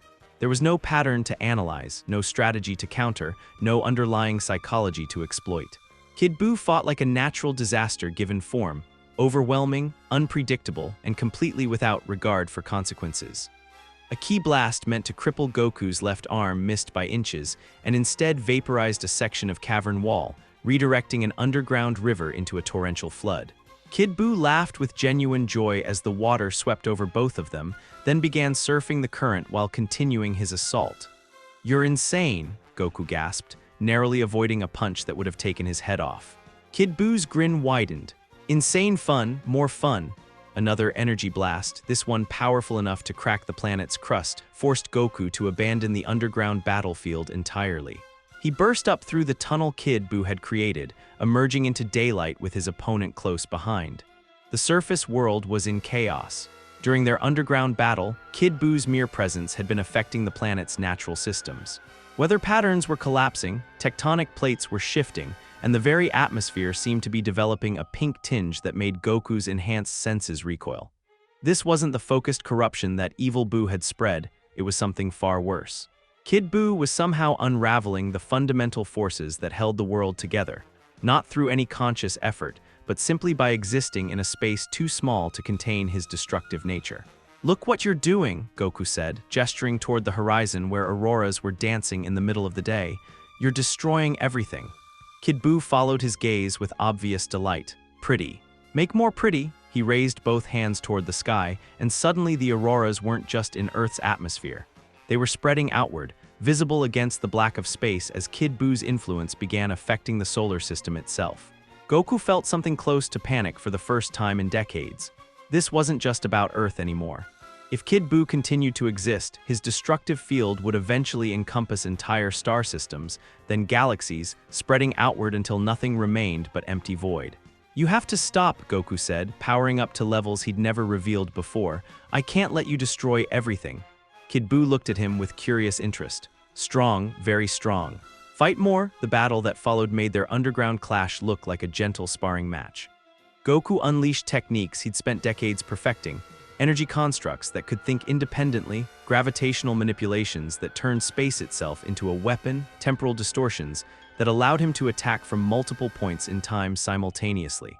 Kid Buu met each escalation with childlike enthusiasm, adapting to techniques that should have been beyond his comprehension, copying abilities after seeing them only once, and improving on Goku's own innovations in real time. "How?" Goku demanded, barely blocking a combination that incorporated 3 of his most closely guarded techniques. "How are you learning so fast?" "Learn fun," Kid Buu replied happily. "Copy fun. Make better fun." It was then that Goku realized the true horror of what he was facing. Kid Buu wasn't just destruction incarnate, he was potential incarnate. Every technique, every strategy, every innovation that came into contact with him became part of his arsenal, refined and enhanced by his alien perspective. Fighting him wasn't just dangerous, it was actively making him more dangerous. But what was the alternative? Goku could feel the planet groaning beneath them as Kid Buu's presence continued to destabilize fundamental forces. The pink tinge in the atmosphere was spreading, and his enhanced senses were picking up similar distortions around the other planets in the solar system. This couldn't continue. But every second of battle was teaching Kid Buu new ways to spread his destruction. "There has to be another way," Goku muttered, dodging a blast that turned a mountain range into glass. "No other way," Kid Buu sang out cheerfully. "Only destroy way, only fun way." And there it was, the fundamental difference between this enemy and every other Goku had faced. Kid Buu wasn't evil in any meaningful sense. He wasn't driven by hatred or revenge or even simple malice. He was just complete, perfect in his own terrible way, with no internal contradictions to exploit, no hidden weaknesses to target, no moral arguments that could reach him. He was exactly what he appeared to be, and what he appeared to be was the end of everything. Goku found himself thinking about his century in the time chamber, about all the philosophical questions he'd wrestled with during those long years of isolation. Was there ever a time when violence was not just justified but necessary? Was there ever a situation where mercy became complicity in greater evil? Looking at Kid Buu, innocent in his malevolence, joyful in his destruction, utterly without the capacity for change or growth, Goku finally had his answer. "I'm sorry," he said quietly, and meant it with every fiber of his being. Kid Buu tilted his head curiously. "Sorry fun?" "No," Goku replied, beginning to power up beyond anything he'd ever attempted before. "Sorry isn't fun at all." The energy that began building around him wasn't the familiar golden aura of Super Saiyan transformation. It was something deeper, more fundamental, the culmination of 100 years spent learning to harmonize power with wisdom, strength with restraint, destruction with creation. For the first time since emerging from the time chamber, Goku was going to fight without holding back. Not because he wanted to, not because it would bring him satisfaction, but because every moment he hesitated was another moment that Kid Buu's influence spread further into the cosmos. Some battles, he'd learned, weren't about victory or defeat, they were about necessity. And sometimes, necessity demanded that you become the very thing you'd spent a lifetime learning not to be. Kid Buu clapped his hands with delight as Goku's true power began to manifest. "Big fun, best fun." "You're right," Goku said, his voice carrying harmonics that made reality itself vibrate. "This is going to be the biggest fun you've ever had." The final battle was about to begin, and when it was over, either Kid Buu would be destroyed or everything else would be. There was no middle ground, no compromise. No clever solution that would save everyone. Just the ultimate test of whether Goku's century of wisdom had taught him when it was time to stop being wise and start being something else entirely. The moment Goku stopped holding back, the planet screamed, not metaphorically, literally. The very atoms that made up Earth's crust began vibrating in harmonics that created an actual sound, a deep thrumming that could be heard from orbit. The aurora effects that Kid Buu had been generating were suddenly overwhelmed by something far more fundamental, reality itself bending around a power that had been building for a century. Kid Buu's delighted clapping faltered as he felt the change. His empty black eyes widened with something that might have been the first genuine emotion he'd ever experienced: uncertainty. What? What is? He asked, his distorted voice carrying a note of confusion. Goku looked at his hands, watching energy that wasn't quite energy anymore dance between his fingers. During his time in the chamber, in the deepest meditative states, he'd touched something beyond conventional ki, beyond the traditional understanding of power itself. He'd learned to manipulate the fundamental forces that held existence together, not as a weapon, but as a responsibility. He'd hoped never to use it. This, Goku said quietly, is what happens when you spend 100 years learning that power isn't about strength, it's about choice. Kid Buu launched himself forward, moving faster than light, faster than thought. His fist connected with Goku's face with enough force to shatter continents, and stopped dead against skin that had somehow become harder than the space between atoms.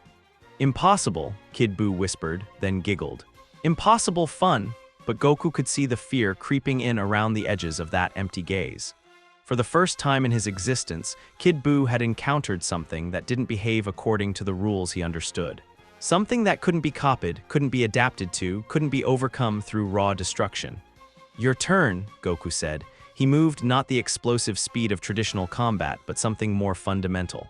He stepped sideways through dimensions, appearing behind Kid Buu not because he was fast, but because he had briefly existed in a space where behind and in front were meaningless concepts. His palm pressed against Kid Buu's back and pink flesh began to dissolve. Not destroyed, unmade. The molecular bonds that held Kid Buu together weren't being broken by force, but simply encouraged to stop existing. As if Goku was politely asking the universe to reconsider its decision to allow this particular arrangement of matter and energy. Kid Buu shrieked and spun around, but the damage was already spreading. His left arm was gone, not torn off but simply absent, as if it had never been there at all. The pink energy that tried to regenerate it met something implacable and faded away like morning mist. Stop, Kid Buu screamed, and for the first time there was genuine terror in his voice. Stop, no fun, not fun. I know, Goku said, and the compassion in his voice was absolute. I'm sorry it has to be this way, but you can't learn. You can't change, you can't become anything other than what you are. Kid Buu tried to flee, his body stretching across impossible distances as he attempted to escape whatever was happening to him. But Goku was everywhere, not through speed, but through a kind of presence that existed in all spaces simultaneously. Every time Kid Buu reformed, more of him was missing. Every time he tried to regenerate, the universe itself seemed to forget a little more about what he was supposed to be. Please, Kid Buu whispered, his voice breaking. Please no disappear. No want to not be. The plea hit Goku like a physical blow. This creature of pure destruction, this force that would have unraveled everything, was begging for existence with the voice of a terrified child. For a moment, just a moment, Goku hesitated. And in that moment of hesitation, Kid Buu struck back, not with physical force, but with something far more insidious. His pink energy lashed out, not trying to hurt Goku, but trying to understand him. To copy not his techniques, but his essential nature, to become something that could survive whatever was unmaking him. The attempt should have been impossible. The power Goku was wielding existed beyond anything that could be replicated or absorbed. But Kid Buu's unique nature, his ability to adapt and incorporate anything he encountered, created a resonance that shouldn't have existed. For one terrible instant, Goku felt something pink, an alien touching the core of who he was. Felt Kid Buu's destructive nature trying to merge with his own carefully cultivated wisdom, trying to create some hybrid being that would combine ultimate power with ultimate destruction. No, Goku said, and his voice carried the weight of absolute authority. That ends here.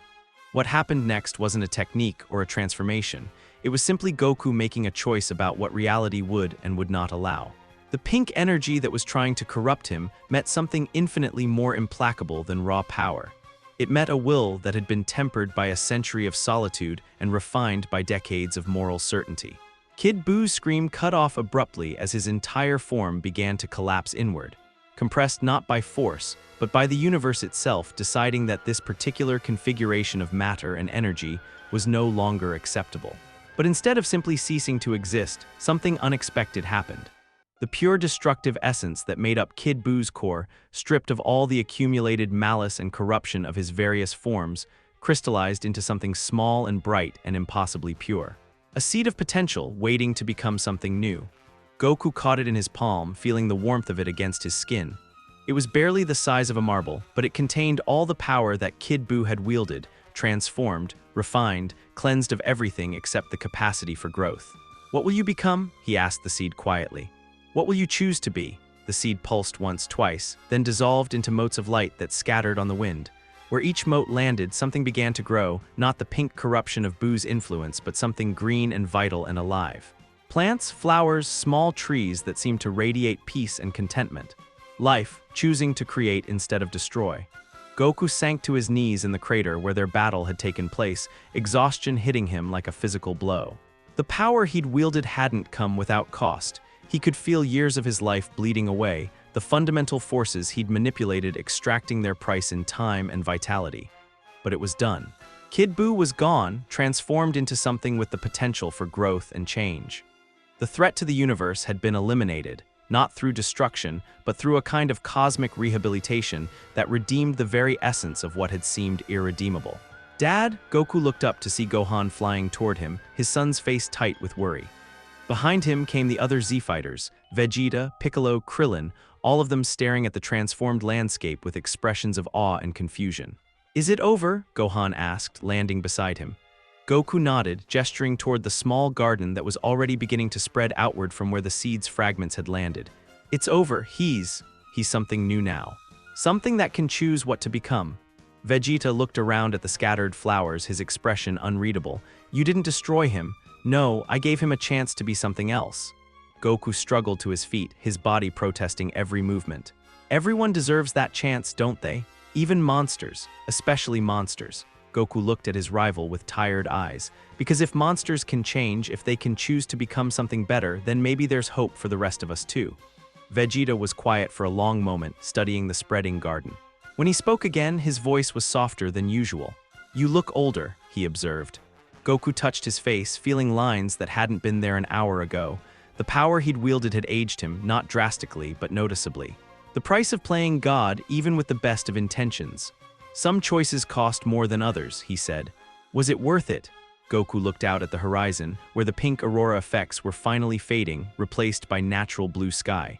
In the distance, he could sense normal weather patterns beginning to reassert themselves, the planet's natural systems recovering from Kid Buu's influence.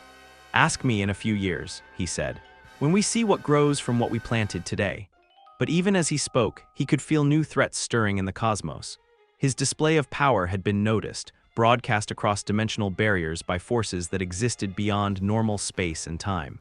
Other beings were taking note, calculating whether Earth's protector was a threat to be eliminated or a prize to be claimed. The cycle was beginning again. But for the first time since emerging from the time chamber, Goku found himself looking forward to what came next. Not because he craved battle or sought challenge, but because he'd finally learned the difference between fighting to prove his strength and fighting to protect what mattered. Kid Buu had been his greatest test, not of power, but of wisdom. Not of what he could destroy, but of what he could preserve and transform. And he'd passed. The garden continued to spread, small flowers blooming in soil that had been seared by cosmic fire. Each bloom was a tiny miracle, a fragment of destructive potential choosing instead to create beauty. Goku watched them grow and smiled, feeling something he hadn't experienced in months: peace. It probably wouldn't last long. It never did, but for now, in this moment, it was enough. 2 years later, the training ground behind Capsule Corp had never been quiet, but today it hummed with a different kind of energy. 7 students sat in meditation poses across the scarred earth, their ages ranging from Goten's teenage enthusiasm to Vegeta's middle-aged intensity, all trying to follow instructions that would have sounded like mystical nonsense just a few years ago. "Don't reach for the power," Goku said, his voice carrying the patient tone he'd developed during countless hours of self-instruction in the time chamber. "Let it reach for you. Feel how it wants to flow, then guide it gently, like redirecting a stream." Gohan's energy signature shifted first, the familiar gold of Super Saiyan transformation giving way to something purer, more controlled. His hair remained black, but the air around him began to shimmer with barely contained force. "Good," Goku said, noting how his son's power was compressing inward rather than exploding outward. "You're learning to contain rather than release. That's the foundation of everything else." Trunks was next, the young man's natural talent making up for his lack of patience.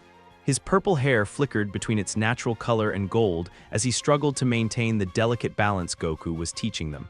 "It's like trying to hold water," Trunks complained, his concentration breaking as power leaked out of his control. "Water can cut through stone if you focus it properly," Goku replied. "The problem isn't that power flows, it's that most people try to dam it instead of channeling it." Vegeta had been silent through most of the lesson, his pride still stinging from the realization that Goku's techniques required a fundamental shift in thinking. The prince had spent decades learning to maximize power output, to push beyond limits through sheer force of will. This new approach, gentle guidance instead of brutal dominance, ran counter to everything he understood about strength. "This is pointless," Vegeta finally muttered, his aura flickering with barely contained frustration. "All this meditation and philosophy, in a real battle none of this matters. Only raw power decides the outcome." Goku looked at his rival with sympathy rather than irritation. "Is that what decided our fight with Majin Buu? Raw power? That was different. You used some kind of cosmic manipulation. That's not teaching, that's showing off." "Was it?" Goku settled into a lotus position, his own energy demonstrating the perfect balance he was trying to teach. "Or was it just the natural result of understanding that power comes from harmony, not dominance?" Before the philosophical debate could continue, Piccolo's head snapped up, his enhanced hearing picking up something the others had missed. "Something's coming," the Namekian said, rising smoothly to his feet. "Multiple energy signatures approaching from everywhere." Goku's attention shifted outward, his senses probing the limits of Earth's atmosphere. Piccolo was right, there were definitely foreign presences approaching, but they weren't coming from any single direction. They were materializing out of empty space, bypassing normal physics in ways that made even instant transmission look crude. "How many?" Gohan asked, his training forgotten as he powered up to full combat readiness. "Hard to tell," Goku replied, frowning. "They're not hiding their presence, but they're not exactly announcing it either. It's like they're," he paused, searching for the right words, "like they're testing whether we can sense them at all."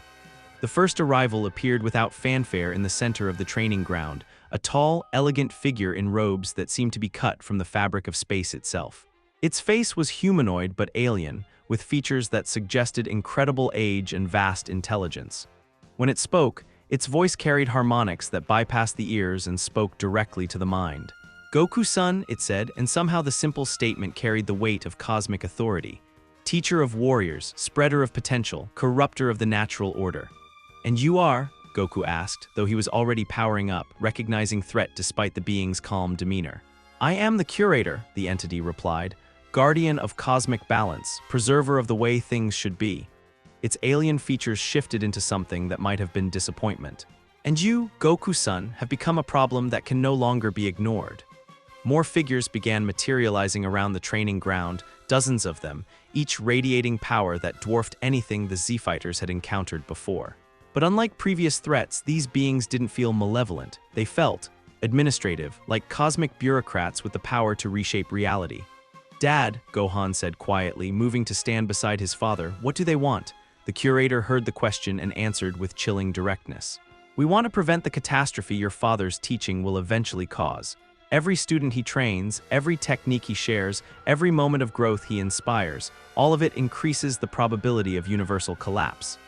Vegeta stepped forward, his aura blazing with indignation. "Collapse? What are you talking about? Power without purpose leads to chaos," the curator explained patiently. "Your teacher learned this during his century of isolation, but he has drawn the wrong conclusion from that knowledge. Instead of restraining power, he seeks to spread it. Instead of maintaining the balance between strong and weak, he tries to make everyone strong." Goku felt a chill that had nothing to do with the alien beings surrounding them. "You're saying I shouldn't teach people to protect themselves. We're saying that your concept of protection is fundamentally flawed." Another curator materialized, this one younger looking but no less imposing. "You seek to eliminate weakness from the universe, not understanding that weakness is necessary. Victims are necessary. The strong need the weak to define themselves against, just as light needs darkness to have meaning." "That's insane," Trunks protested. "You're talking about deliberately keeping people helpless." "We're talking about maintaining the cosmic order," the first curator replied. "Your father's actions have already disrupted multiple star systems. His redemption of the Majin Buu essence created ripple effects that are still spreading. His defeat of Cell prevented natural selection from culling Earth's population. Each act of heroism creates new instabilities. Goku stared at the beings surrounding his students, his mind racing through the implications of what they were saying. So your solution is, what? Kill everyone I've trained, undo everything I've taught them? Our solution is surgical, the curator said with clinical detachment. We remove the source of the contamination. You die, your students forget everything you've taught them, and the universe returns to its proper state of balance. The statement hung in the air like a death sentence. But instead of fear, Goku felt something else, a fierce pride in the people around him, and a growing certainty that these cosmic beings had made a fundamental error in their calculations. There's just one problem with your plan, he said, settling into a fighting stance that his students immediately recognized and copied. Which is, you assume that what I've taught them can be taken away. Goku's power began to build, but so did the energy signatures of everyone around him, not just copying his technique, but applying it in their own unique ways, creating variations he'd never imagined. But knowledge isn't a possession, it's not something you can just remove, it becomes part of who you are. Gohan stepped forward, his power level spiking beyond anything he'd achieved during their training sessions. You want to fight our teacher? You go through us first. Vegeta moved to flank the curators, his usual arrogance replaced by something deeper and more dangerous. I may have problems with Kakarot's methods, but he's right about one thing: everyone deserves the chance to become stronger. One by one, the other students took similar stances, their combined power creating a resonance that made the very air sing with potential. Trunks, Goten, Piccolo, even Krillin, who had arrived during the confrontation, all of them ready to defend not just their teacher, but the principle he represented. The curator, who had done most of the talking, looked around at the assembled warriors with something that might have been regret. This is exactly what we sought to prevent, it said. The corruption spreads, the balance breaks. Soon, everyone will think they have the right to transcend their limitations. Maybe they do, Goku said quietly. Maybe that's not corruption, maybe that's just growth. Growth without restraint is cancer, and restraint without hope is death. Goku looked around at his students, feeling something he hadn't experienced since emerging from the time chamber, genuine pride, not in his own strength, but in what others had achieved. You're afraid of a universe where everyone can be strong. I'm fighting for a universe where everyone can choose to be. The first curator raised one hand, and reality began to shift around them. Not an attack, but something far more insidious. An attempt to rewrite history itself, to unmake every moment of growth and learning that had brought them to this point. But the attempt met unexpected resistance. The bonds between teacher and student, forged through shared struggle and mutual respect, proved stronger than cosmic authority. The knowledge Goku had shared wasn't just information, it was part of who his students had become, integrated so deeply into their essential nature that even reality manipulation couldn't root it out. Impossible, the curator breathed, as its attempt to edit history met implacable resistance. No, Goku said, powering up to levels that made the air around them crack and splinter. Just improbable. And I've gotten pretty good at making improbable things happen. The battle was about to begin, not just for Earth, not just for the solar system, but for the fundamental question of whether growth and potential were forces to be nurtured or controlled. And for the first time in years, Goku knew he wouldn't be fighting alone. His students moved as one, their combined power creating something greater than the sum of its parts. They had learned his techniques, yes, but more importantly, they had learned his philosophy. That strength existed to protect others, that knowledge was meant to be shared, that everyone deserved the chance to become more than they were born to be. The curators had come to eliminate a teacher and his corrupting influence. Instead, they were about to discover what happened when that teacher's greatest lesson had been learned so thoroughly that it lived on in the hearts of everyone he'd touched. The battle lasted 7 minutes and changed everything. Not because of its duration, though 7 minutes of combat between cosmic-level beings was enough to reshape local spacetime in ways that would be studied by alien civilizations for millennia. What changed everything was how it ended. The curators had expected to face one aberrantly powerful warrior and eliminate him before his influence could spread further. What they found instead was something unprecedented in their eons of maintaining cosmic balance, a teacher whose students had become teachers themselves. Goku's techniques, refined through a century of solitude and 2 years of careful instruction, had become something new in each of his students' hands. Gohan's controlled fury, Vegeta's disciplined pride, Trunks and Goten's youthful innovation, Piccolo's tactical brilliance, even Krillin's quiet determination, all of it flowing together into a fighting style that was simultaneously unified and diverse. This is impossible, the lead curator gasped, its reality-warping abilities meeting structured resistance from 7 different directions at once. Knowledge cannot be shared this completely. Individual consciousness cannot merge without losing identity. Who said anything about merging? Goku replied, deflecting a strike that would have unmade a small galaxy. They're not copies of me, they're themselves just better versions. It was true. Each of his students was fighting with techniques that bore Goku's influence but reflected their own essential nature. They had learned his lessons about power and responsibility, but interpreted those lessons through their own experiences, their own moral frameworks, their own understanding of what strength truly meant. The result was something the curator's vast database of universal knowledge had no reference for, a collective fighting force that was stronger than the sum of its parts, without sacrificing individual identity. You see it, don't you? Goku said, briefly breaking away from combat to address the increasingly frustrated cosmic beings. This isn't corruption, this is evolution. This is what happens when people are given the tools to become who they're meant to be. The youngest curator, the one who had spoken of surgical solutions, lowered its hands as understanding began to dawn. They're not becoming you. They're becoming themselves, but with access to possibilities they never knew existed. Finally, Goku said, someone gets it. But the lead curator was having none of this philosophical epiphany.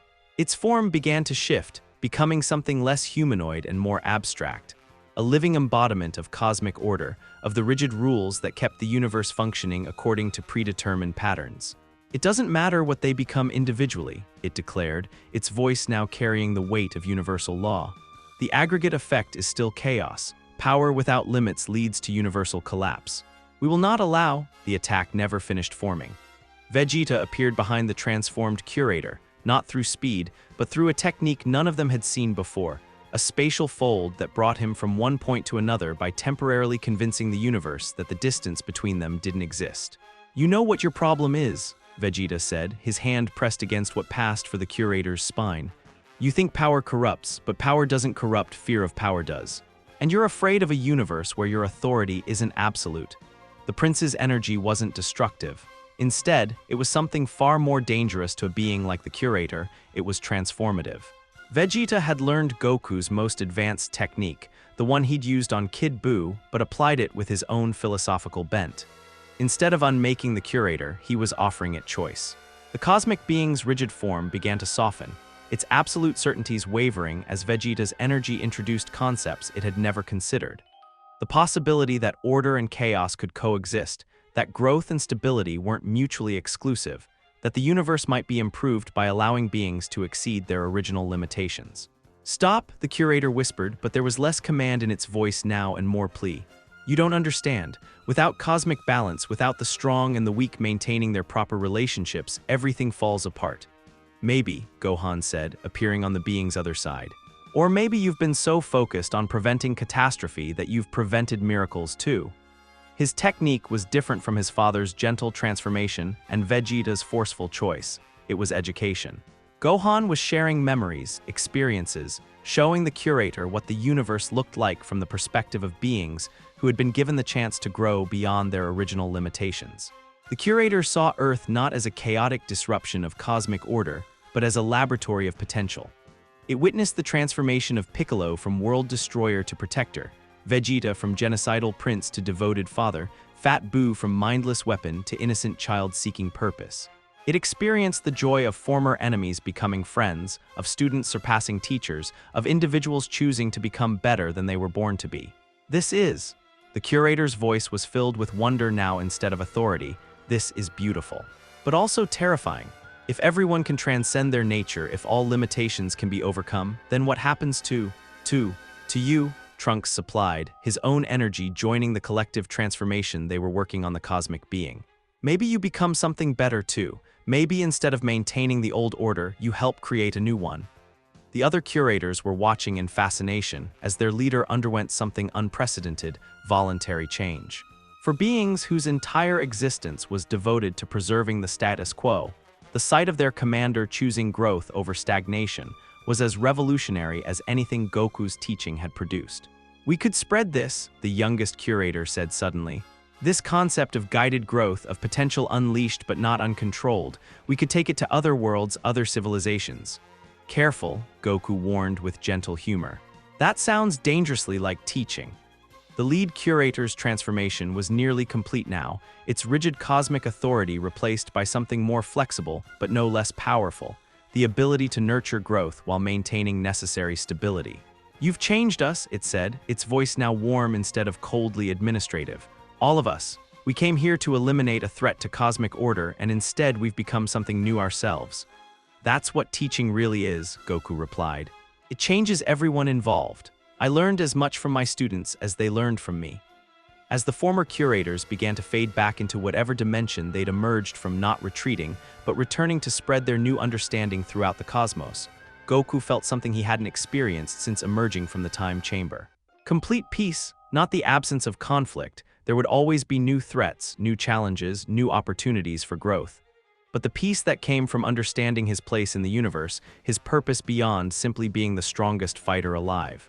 "Dad," Gohan approached, his own energy signature settling into the new patterns they'd all developed during the battle. "How do you feel?" Goku considered the question seriously. How did he feel? The lonely god who had emerged from a century of isolation was gone, replaced by someone who understood that true strength came not from what you could accomplish alone, but from what you could inspire in others. "Connected," he said finally. "For the first time in, maybe forever, I feel connected to something bigger than myself." Vegeta snorted, but there was affection in the sound rather than derision. "Don't get too philosophical on us, Kakarot. We still have training to finish." "Do we?" Goku looked around at his students. No, his friends, his family, his partners in the endless project of becoming better than they were yesterday. "What more can I teach you? You just proved you can take my techniques and make them into something I never imagined." "You can teach us what comes next," Piccolo said quietly, "because there will always be something next. New threats, new opportunities, new ways to grow." Goku smiled, feeling the weight of his century-long journey finally settling into something like completion. Not ending, never ending, but reaching a point where the path forward was clear.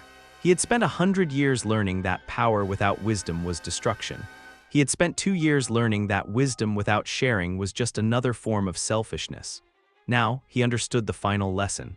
That both power and wisdom were meant to be given away, not hoarded. Every student who surpassed him, every technique that evolved beyond his original conception, every moment when someone he taught chose compassion over violence, all of it was proof that his century of isolation had been worth it. "All right," he said, settling back into a teaching stance. "Lesson 1 of the advanced curriculum, everything you think you know is just the beginning." As his students, his friends, his family gathered around him with eager expressions, Goku felt the last traces of his isolation finally fade away. The lonely warrior who had entered the time chamber was truly gone now, replaced by someone who understood that the greatest strength wasn't the power to stand alone, but the wisdom to ensure you never had to. The universe was vast and full of potential. There would always be new threats to face, new challenges to overcome, new opportunities for growth. But whatever came next, they would face it together, teacher and students, constantly switching roles, constantly learning from each other, constantly becoming more than they had been the day before. The century was ending, but the real journey was just beginning. And for the first time since leaving that broken chamber door behind, Goku's son was exactly where he belonged. From broken god to wise teacher, Goku's century-long journey hits different, doesn't it?